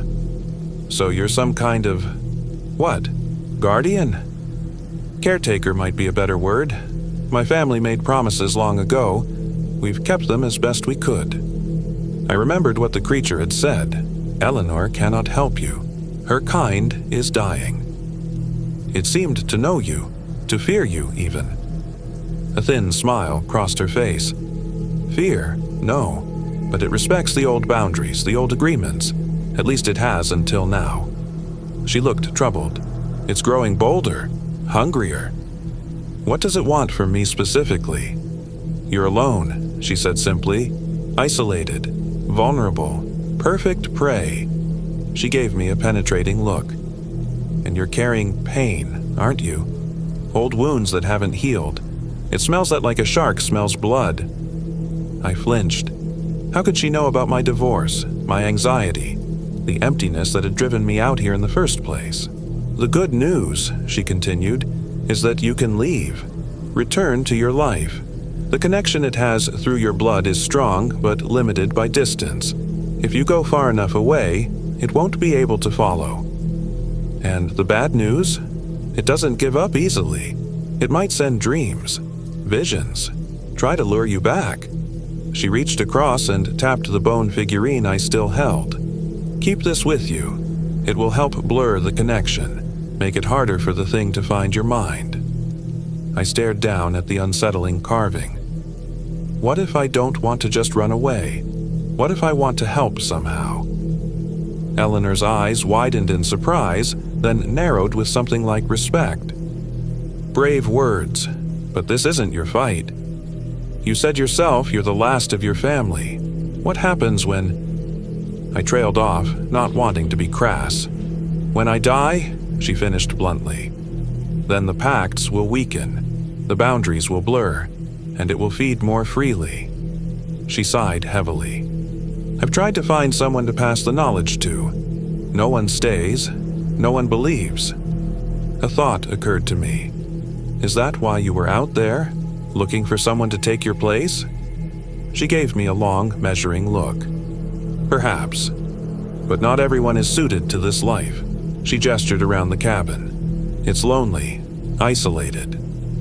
Like me, I said quietly. Like you, she agreed. But there's a difference between being alone because life has wounded you and choosing solitude as a calling. She stood abruptly. Rest now. We'll talk more when you've had some sleep. You're safe here. My cabin is warded in ways the thing cannot breach. I didn't argue. Now that the immediate danger had passed, exhaustion washed over me in waves. Eleanor showed me to a small alcove with a narrow bed, and I barely managed to remove my boots before collapsing onto it. My sleep was deep but troubled by strange dreams. Forests that breathed. Shadows with too many limbs. Ancient voices whispering secrets I couldn't quite hear but somehow understood. And through it all, a sense of terrible loneliness. A hunger that could never be satisfied. I woke to the smell of cooking food and the sound of Eleanor moving around the cabin. Late afternoon light slanted through small windows, casting long shadows across the floor. I'd slept most of the day away. You needed it, Eleanor said when I emerged from the alcove, answering my unspoken thought. Sit. Eat. She nodded toward the table where a bowl of stew and a chunk of dark bread waited. The food was simple but delicious. Venison and root vegetables in a rich broth. I ate ravenously, suddenly aware of how little I'd consumed in the past 24 hours.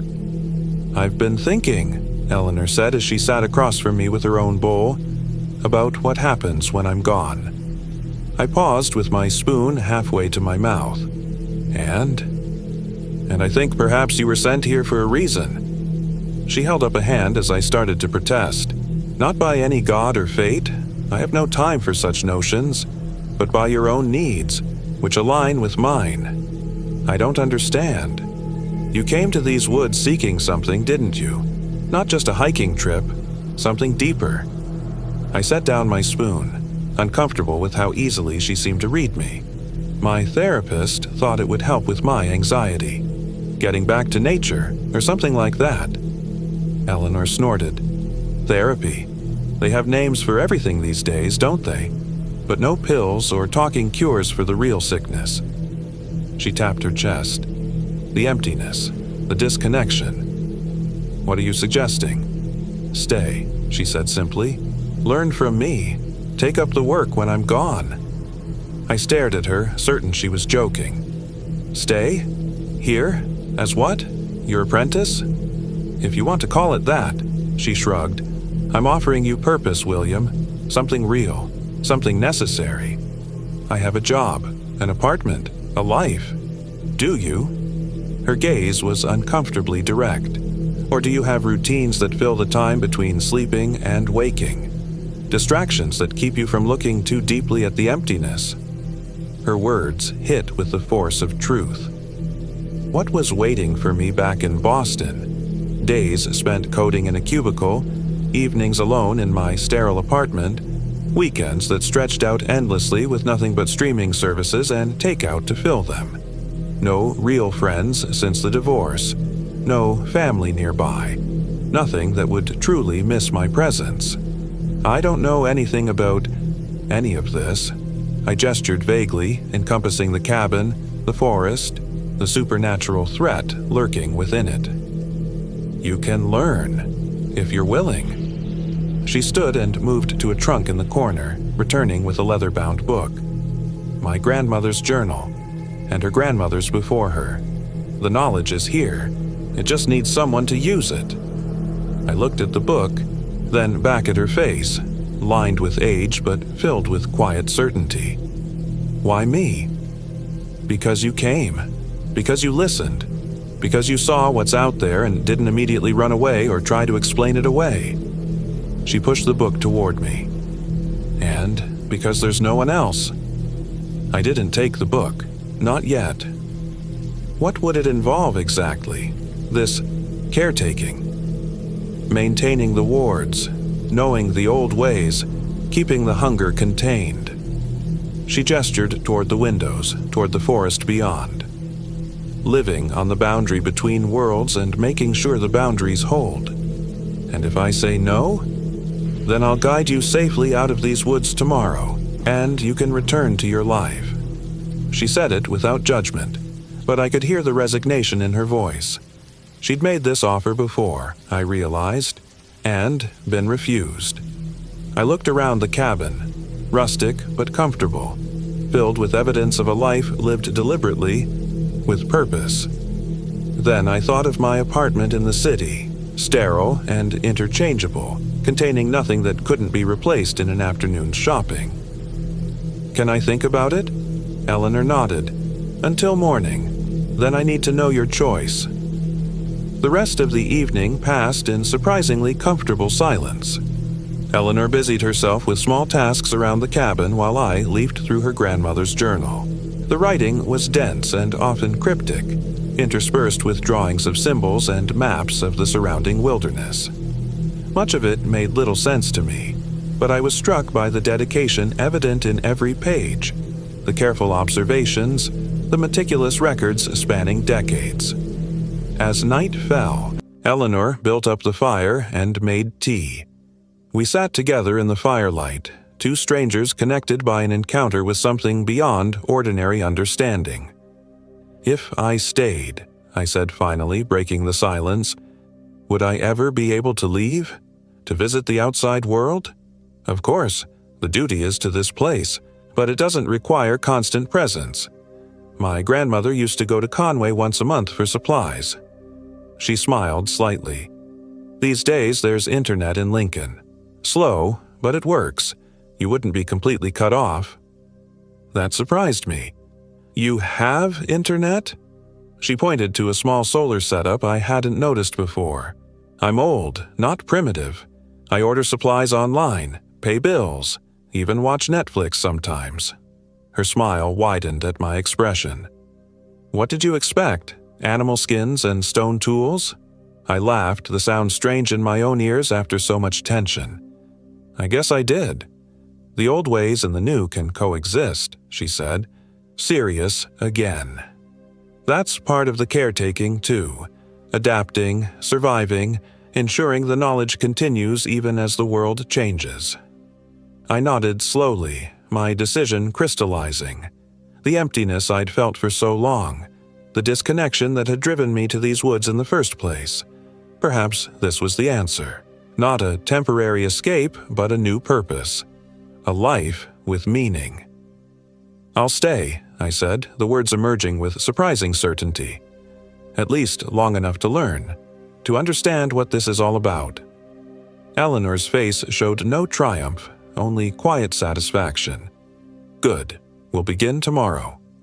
That night, I slept without dreams, more peacefully than I had in years. In the morning, Eleanor showed me a hidden path that led to where I'd left my car at the trailhead days before. "You'll need to get your affairs in order," she said. "Sublet your apartment, pack what matters to you, tell people you're taking a sabbatical, moving to New Hampshire for a while." "How long do I have?" She squinted up at the sky.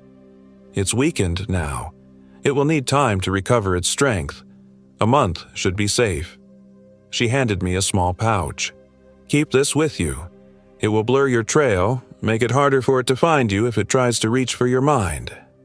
The drive back to Boston was surreal. Traffic jams, coffee shops, people walking dogs, all seemed like artifacts from another life, one I was already detaching from.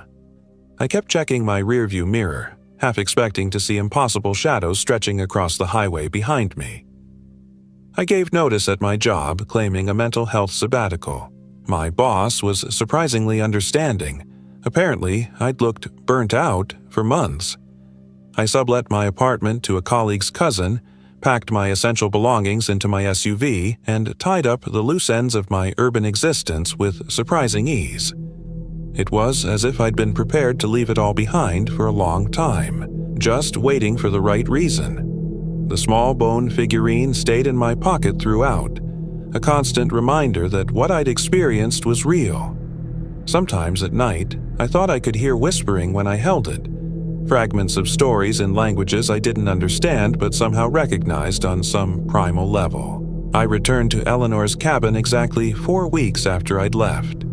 The forest welcomed me with familiar sounds and smells, but now I noticed things I'd missed before.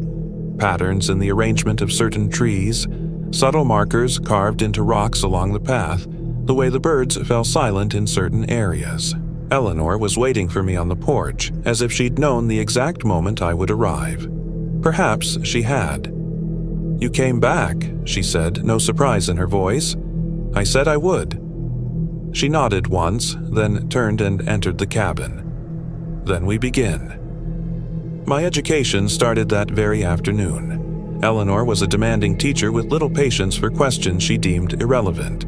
The work of a caretaker, I learned, was divided into 3 main areas: knowledge, maintenance, and vigilance. Knowledge meant learning the history, not just of the Hungry Shadow, but of the land itself. The White Mountains had been inhabited for thousands of years before European settlers arrived. The Abenaki people had developed complex relationships with the spiritual forces of the region, relationships the colonists had disrupted or destroyed in their ignorance. "The thing in the woods isn't evil," Eleanor explained as we walked the boundaries of what she called her stewardship. "Not in the way humans think of evil. It's ancient. It was here before us, and it will be here after us. It doesn't hate or love. It hungers. It needs." "Needs what?" I asked. "Connection," she said. "Stories, experiences. The shadow can't create, it can only consume, and what it consumes most eagerly are human stories." Maintenance meant tending to the network of wards and boundaries her family had established over generations. Some were physical, cairns of specifically arranged stones, carvings on old trees, figurines like the one I now carried buried at crossroads or near streams. Others were more ephemeral, songs sung at certain times of year, offerings left at specific locations, stories told to the darkness on moonless nights. Vigilance was perhaps the most difficult aspect. It meant constant awareness of the forest's rhythms, noticing when birds stopped singing in a certain area or when deer avoided a particular path. It meant learning to sense the shadow's presence before it manifested, to feel the subtle pressure it exerted on the mind. Weeks turned to months. Summer faded into autumn, then winter. The forest transformed around us, but Eleanor's lessons continued regardless of weather or season. I learned to move through the woods as she did, with quiet confidence rather than fear. I memorized the locations of every ward and marker in her territory. I studied her grandmother's journal until I could recite entire passages from memory, and all the while I felt the shadow watching, waiting. It came for me again on the winter solstice, the longest night of the year. Eleanor had warned me it might. The boundaries between worlds grow thin at the turning points of the year, she'd said. It will test you. I was alone in the cabin. Eleanor had gone to Lincoln for supplies and wouldn't return until morning. I'd built up the fire against the bitter cold outside and was studying a particularly cryptic section of the journal when I felt it. That familiar pressure against my mind, like a weight settling on my thoughts. "I know you're there," I said aloud, closing the book. "I can feel you." The shadows in the corners of the cabin seemed to deepen, to pulse with a life of their own. The fire dimmed, though no draft disturbed it. "William," came that dry, ancient voice I remembered from the clearing months ago. "You haven't forgotten me." How could I? I stood, moving to the center of the room where Eleanor had shown me the protective sigils hidden beneath the floorboards. "What do you want?" "The same as before. Company, understanding." A pause. "The old woman hasn't told you everything." I said nothing, remembering Eleanor's warnings. It could twist words, use half-truths to manipulate. "She's dying, William. Faster than she's admitted to you." The shadow's voice was almost gentle. "Did you know that?" A cold knot formed in my stomach. I had noticed Eleanor's increasing fatigue, the way she sometimes paused to catch her breath or rubbed at her chest when she thought I wasn't looking. "She's old," I said. "That's all." "Her heart is failing. She has months at most. Then you'll be alone with a burden you barely understand." The darkness between the rafters seemed to shift, to reach toward me. "I could help you. I know things she's forgotten, secrets her family lost generations ago." "In exchange for what?" "Just stories. Your stories. Memories you can spare." I could almost hear the shrug in its voice. "Everyone has experiences they'd rather forget. I can take those from you. A fair trade." For a moment I was tempted. There were memories I'd gladly be rid of. The look on my ex-wife's face when she told me she'd found someone else. The call about my parents' car accident. Nights spent staring at the ceiling, heart racing with nameless dread. If the shadow could take those away. But I remembered something Eleanor had told me. It starts with the painful memories, the ones you think you can spare. But those are part of what makes you human. Lose them and you lose pieces of yourself. Then it takes more, and more, until there's nothing left that's truly you. "No," I said firmly. "No deals." The darkness rippled, contracting. "You'll change your mind when she's gone, when you're alone." It sounded almost sad. "I'll be waiting." Then it was gone, the shadows returning to normal, the fire blazing up again as if it had never dimmed. I sat back down, hands shaking, and reached for the bone figurine in my pocket. Its familiar contours were reassuring against my fingers. When Eleanor returned the next morning, I told her what had happened. She listened without interruption, her face grave. "It's getting bolder," she said when I'd finished. "Coming to the cabin itself, that's new." I hesitated, then asked the question that had been gnawing at me since the shadow's visit. "Are you ill? Is your heart failing?" She gave me a sharp look, then sighed. "Yes. My doctor in Lincoln gives me a year, maybe less. I didn't tell you because I didn't want to pressure you." She set down the mug she'd been holding. "You can still leave, William. Find a normal life again. No one would blame you." The thought had occurred to me, especially in those first difficult months of learning. But now, after nearly half a year in these woods, I could no more abandon this place than I could cut off my own arm. "This is my life now," I said simply. "I'm staying." Relief flickered across her weathered face. "Then we need to accelerate your training. There are things you'll need to know before—" She trailed off. "Before you're gone," I finished for her. She nodded once, decisive. "Tomorrow we begin the binding rituals. They're complex, dangerous if done incorrectly, but essential. The shadow must be renewed in its constraints each spring equinox, or it will grow stronger, hungrier. The following months were the most intense of my education. Eleanor pushed herself harder than she should have, determined to pass on every scrap of knowledge before her time ran out. I learned rituals and incantations in languages that had no written form, how to read signs in the movement of birds or the patterns of ice on a frozen stream, how to navigate the strange dreamscape where the shadow was strongest. By the time the first hints of spring touched the forest, I could feel the change in Eleanor. She tired more easily, needed to rest after even short walks. The lines in her face had deepened, and sometimes when she thought I wasn't looking, pain tightened her features. Yet she was determined to oversee the spring binding ritual herself, to guide me through it one time before leaving me to perform it alone in future years. We began preparations weeks in advance, gathering specific plants as they emerged from the winter ground, carving new markers to replace those damaged by frost or fallen trees, memorizing the complex patterns of the ritual itself. The equinox dawned clear and cold. We left the cabin before sunrise, making our way to a place Eleanor called the crossroads, not a literal intersection of paths, but a point where the boundary between worlds grew thin. It was marked by a circle of ancient trees, their trunks twisted into unnatural shapes by forces I still didn't fully understand. In the center of the circle was a boulder, flat-topped and covered with moss except for a small depression in its center. Eleanor instructed me to build a small fire in that depression while she prepared the other elements of the ritual. As the sun crested the eastern mountains, we began.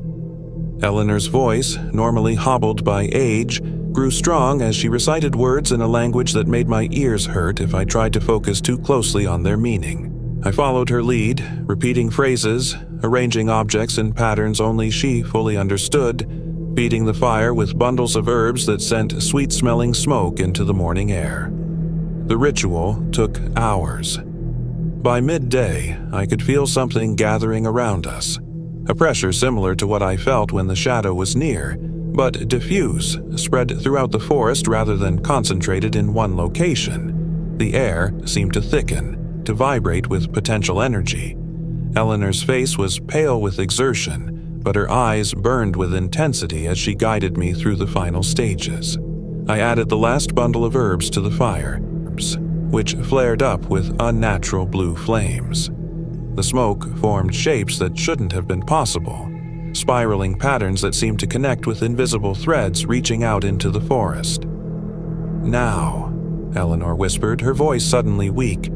"Now, we bind it." She pricked her finger with a bone needle, similar to the one she'd used on me that first night, and let 3 drops of blood fall into the fire.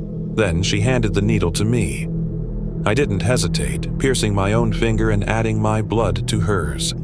The fire flared again, higher this time, the blue flames taking on hints of red and gold. Eleanor began the final incantation, her voice rising and falling in complex patterns. I joined her, our voices twining together in the ancient words. The pressure around us intensified, became almost unbearable, and then, with an almost audible snap, released. The fire went out as if a great wind had extinguished it, though not a breath of air stirred the trees around us. The forest was utterly silent for a long moment, and then, gradually, normal sounds returned. The rustle of wind through new leaves, the distant call of a bird. "It's done," Eleanor said, exhaustion evident in every line of her body. "The binding will hold for another year." I helped her back to the cabin, alarmed at how heavily she leaned on me, how labored her breathing had become. By the time we reached the porch, she could barely stand. "I need to rest," she whispered as I helped her to her bed. "Just need to rest." She slept through the remainder of the day and into the night. I sat by her bedside, watching the shallow rise and fall of her chest, knowing without being told that the ritual had taken more from her than she could afford to give. Just before dawn, she woke, her eyes clear and alert in a way they hadn't been for weeks. "William," she said, her voice stronger than it had been the day before. "There's one more thing I need to tell you, something I've kept from you." I leaned closer. "What is it?" "The shadow. It wasn't always as it is now. Once, long ago, it was something different, something less hungry, less dangerous." She closed her eyes briefly, gathering strength. "My ancestors, they changed it, bound it too tightly, took too much from it in their fear." "I don't understand," I said, though a cold suspicion was forming. "The rituals we perform, the bindings, they're necessary now, but they're also what's causing its pain, its desperate hunger." Her eyes held mine, unflinching. "We did this to it, William. My family. We broke something that was whole, and now we must bear the responsibility for what it's become." The revelation hit me like a physical blow. All these months I'd thought of the shadow as a malevolent entity, a predator to be contained. But what if it was a victim as well? What if its hunger, its loneliness, were the result of wounds inflicted by humans? "Why tell me this now?" I asked. "Because someday you might find a better way. A way to heal what was broken, not just contain it." She reached for my hand, her grip surprisingly strong. "The journals contain hints, things my grandmother suspected but never had the courage to explore. When I'm gone, you'll have time to study them more deeply than I ever could." "You want me to try to communicate with it, after everything you've taught me about its dangers?" "No," she said firmly. "Not yet. Not until you're ready. The binding rituals must continue. They protect both the world from it and it from the world. But someday—" She trailed off, her gaze turning inward. "Someday there might be a better answer than eternal containment." She died 3 days later, peacefully in her sleep. I buried her in a small clearing behind the cabin, marking her grave with stones arranged in one of the protective patterns she'd taught me.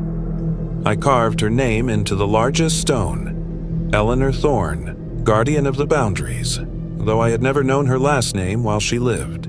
In the days that followed, I felt her absence like a physical pain. The cabin, once comfortable in its cluttered coziness, now seemed too large, too empty. The woods, which had become familiar, took on an alien quality again, as if they too mourned her passing. And always at the edges of my awareness, I felt the shadow watching, waiting. I threw myself into studying the journals with renewed purpose. If what Eleanor had told me was true, if there might be a way to heal the broken thing that haunted these woods, I was determined to find it. But the answers, if they existed, were hidden in generations of cryptic notes and half-remembered stories. Spring turned to summer. I settled into my role as caretaker, maintaining the wards as Eleanor had taught me, observing the subtle shifts in the forest's energy. Occasionally, I would drive into Lincoln for supplies, but each time I found myself eager to return to the woods, to the work that had become my purpose. The shadow tested me, of course. It came in dreams at first, offering glimpses of my old life, tempting me with ease and comfort. When I resisted, it changed tactics, sending nightmares of failure, of the boundaries breaking and horrors spilling into the world. And sometimes, on nights when the moon was dark, it would come to the edge of the cabin's wards and simply talk. Tell stories of ancient times, of things it had witnessed long before humans walked these mountains. I never responded, but I listened, recording its words in my own journal, searching for clues to its true nature. 1 year passed, then another. I grew stronger in my knowledge, more confident in my abilities. The binding ritual became easier each spring, though never without cost. I learned to interpret the forest signs on my own, to sense disturbances in the delicate balance Eleanor had maintained. And I began to understand what she had meant about the shadow being a victim as well as a threat. In fragments of stories, in hints gleaned from the oldest journals, I pieced together a different history than the one I'd first been taught. The thing in the woods had once been a guardian itself, a spirit of the forest, neither malevolent nor benevolent, but simply part of the natural order. The Abenaki had honored it, left offerings, shared their stories freely. But when European settlers came, bringing with them fears shaped by their own traditions, they saw only a demon to be bound and controlled. Eleanor's ancestors, caught between worlds, had used their knowledge to create bindings that twisted the spirit's nature, cutting it off from the forest it had been part of, trapping it in a state of perpetual hunger that could never be satisfied. What began as protection had become a prison, for the spirit and its jailers alike. I don't know yet if there's a way to undo what was done, to restore balance without unleashing destruction. Perhaps that knowledge died generations ago, or perhaps it never existed at all. But I continue to search, to learn, to maintain the boundaries while seeking a better answer. The shadow still watches, still waits. But sometimes now, when it speaks from the darkness beyond my cabin, I hear something beyond hunger in its ancient voice, something like hope. My name is William Brown, and I am now 37 years old. This happened in the White Mountains of New Hampshire, but it's still happening, and I suspect it always will be, in one form or another, for as long as these ancient forests stand. Some nights, when the wind moves through the trees in certain ways, I imagine I can hear Eleanor's voice, guiding me still. On other nights, I sense a different presence, something vast and patient and very, very old, waiting for the day when we might find a way to heal what was broken. In the meantime, I maintain the wards. I tend the boundaries, I keep the hunger at bay, and I listen to the stories the darkness tells.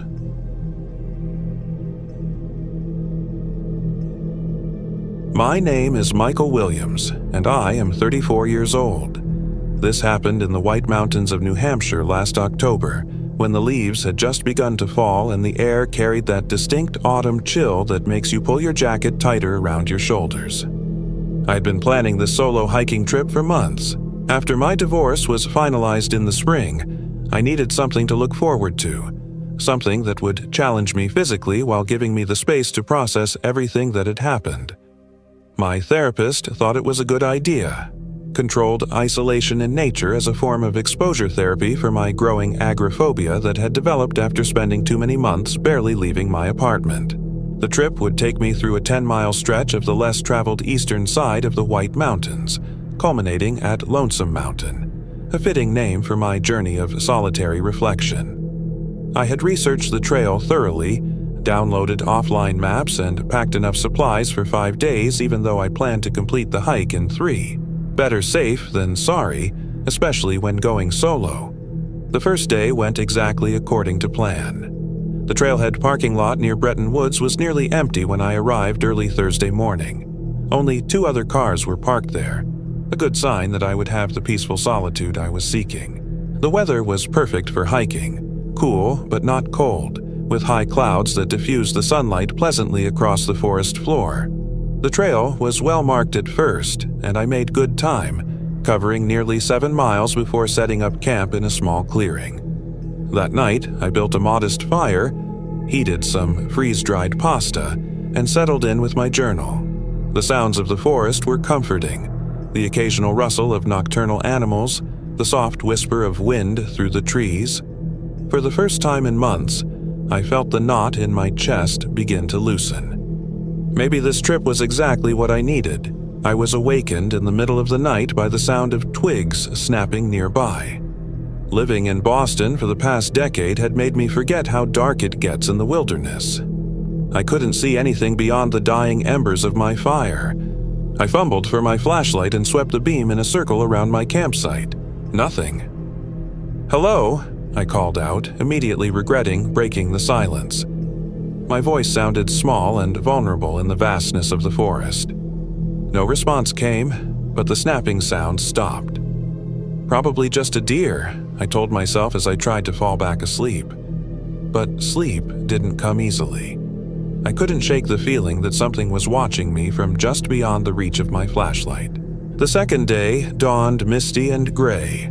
I packed up camp quickly, eager to get moving. The trail began to climb more steeply as I approached the foothills of Lonesome Mountain. According to my map, I would pass by an old abandoned logging camp called Hadley's Rest before reaching a natural spring where I planned to refill my water bottles. It was around noon when I noticed something odd.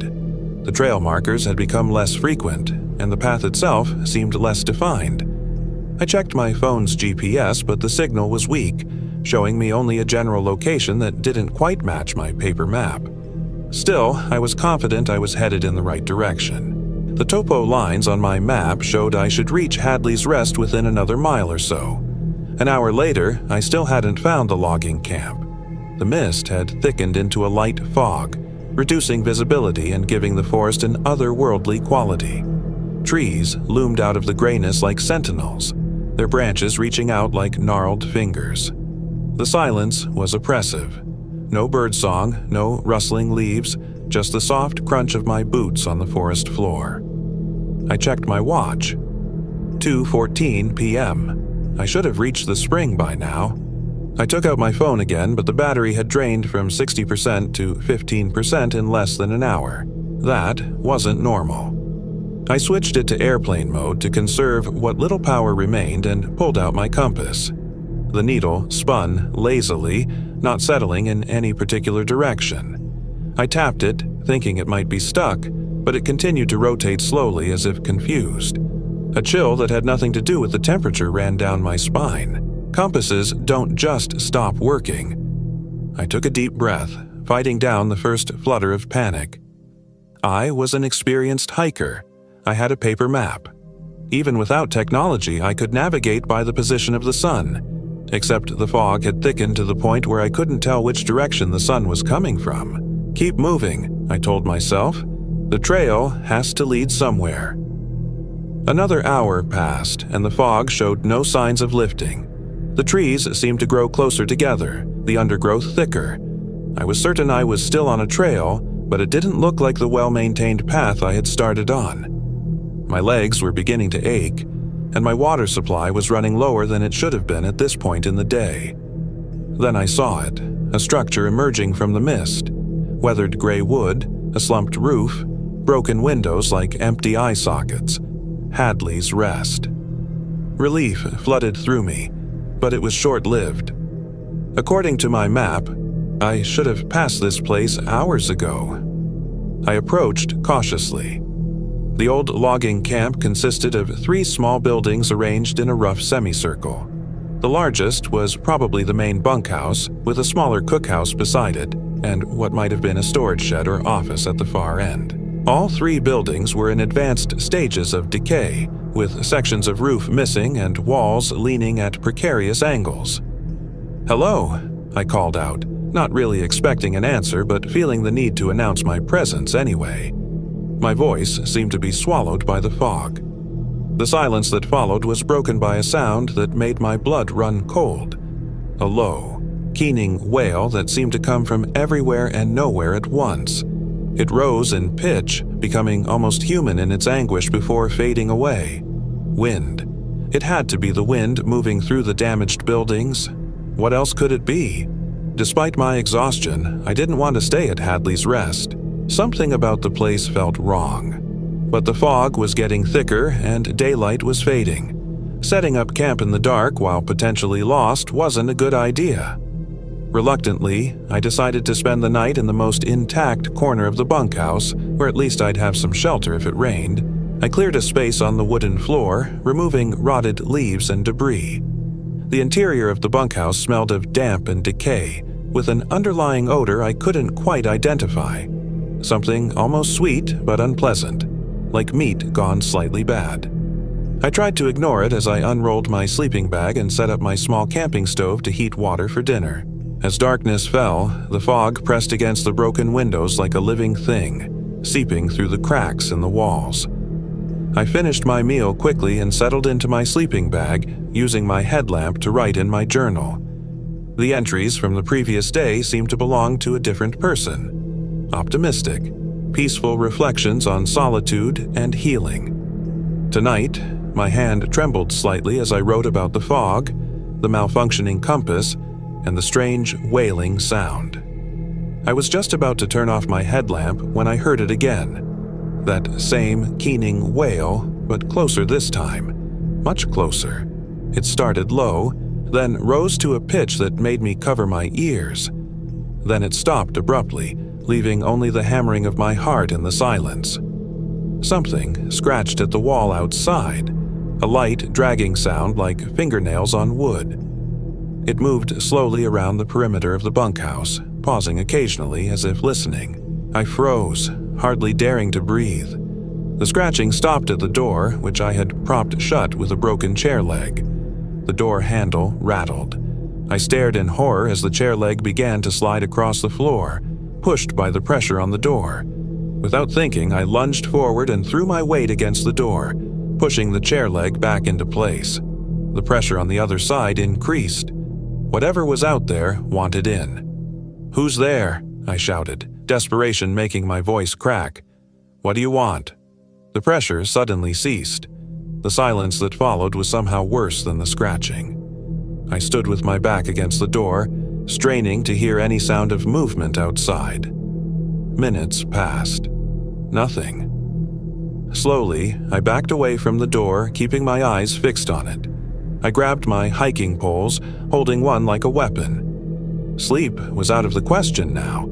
I would wait out the night and leave at first light. The hours crawled by.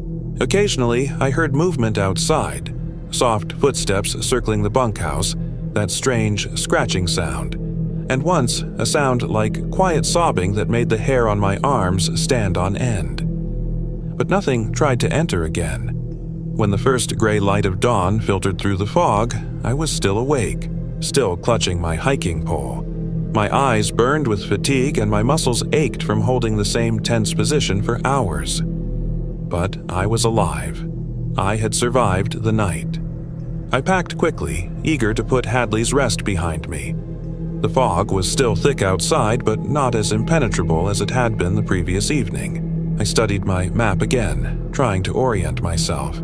If I continued east, I should eventually hit the main trail again, or at least reach the road that circled the base of Lonesome Mountain. I set off, moving as quickly as the terrain and limited visibility would allow.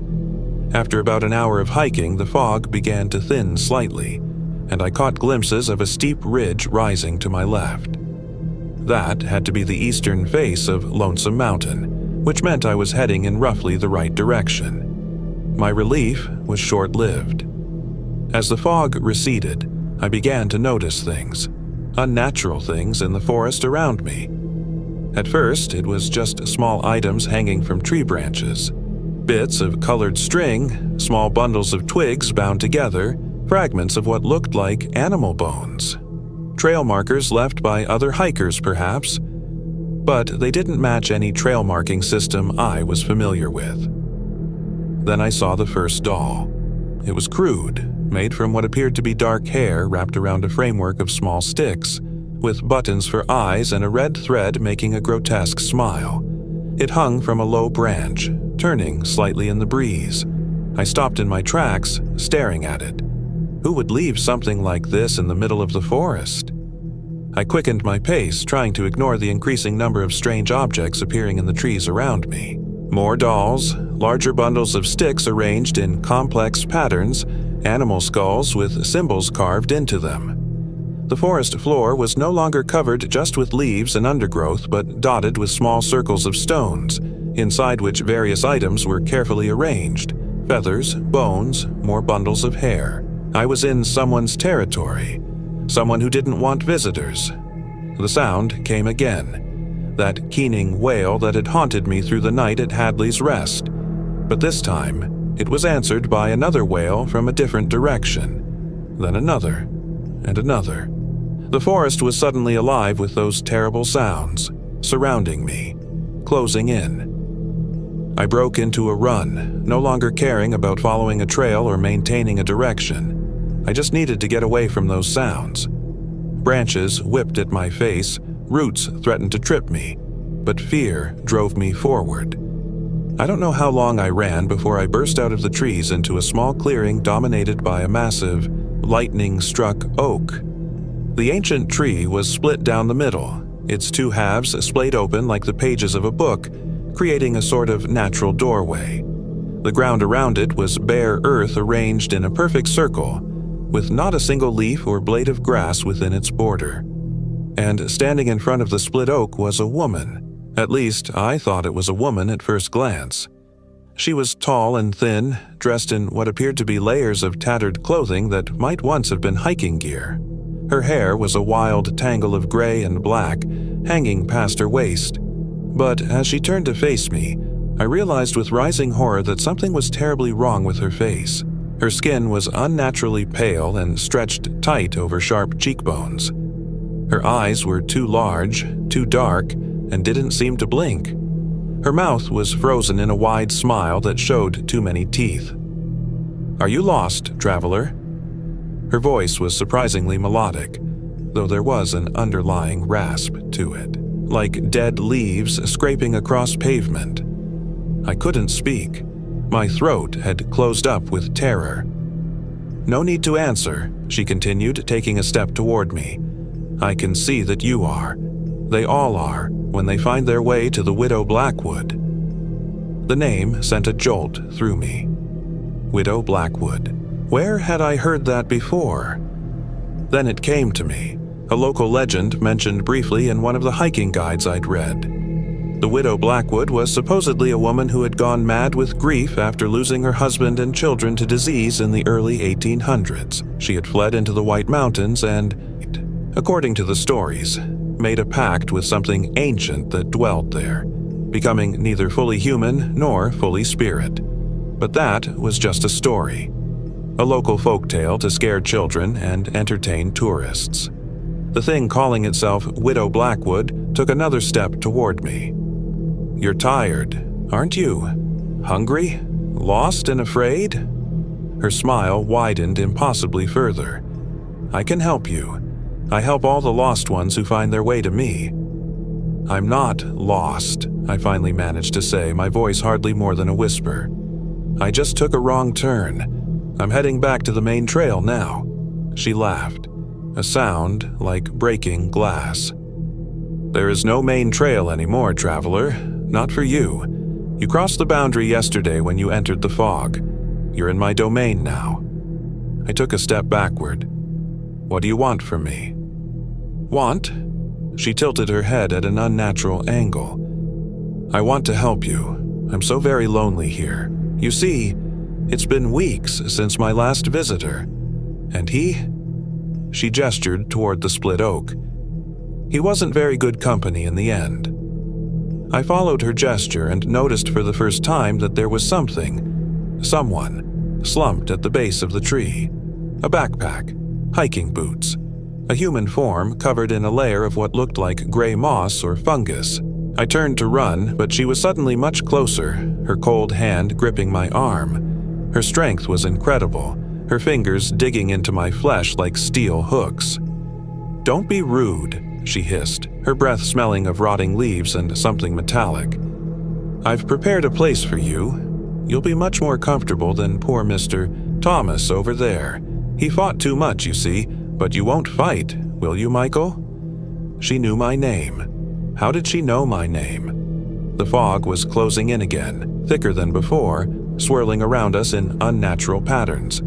The wailing sounds had returned too, closer now, and with growing horror, I realized they were coming from the forest itself, from the trees, the earth, the very air. "My children are coming," Widow Blackwood said, her grip tightening further. "They're so eager to meet you." Shapes were emerging from the fog, twisted, shambling forms that were vaguely human but wrong in ways my mind couldn't fully process. They moved with jerky, uneven motions, like puppets with half their strings cut, and they were all making that terrible keening sound. Desperate, I twisted violently, breaking free of the widow's grip. I staggered backward, fumbling in my pocket for anything I could use as a weapon. My fingers closed around my tactical flashlight. Heavy, metal, with a serrated edge around the lens designed for self-defense. The widow lunged at me, her face contorting into something no longer even remotely human. Her jaw unhinged like a snake's, revealing rows of needle-like teeth. Her fingers elongated into claws, tearing through what I had thought were gloves but now realized was just discolored skin. I swung the flashlight with all my strength, connecting with the side of her head. There was a sound like brittle wood breaking, and she stumbled sideways. Dark, thick fluid that wasn't quite blood oozed from the wound. The shambling forms, her children, were closing in. I could see them more clearly now. They had once been human, hikers probably, like me, but their bodies were wrong, transformed. Fungus grew from their eye sockets and mouths. Branches and roots had burst through their skin in places, fusing with their flesh. They were part human, part forest, grotesque hybrids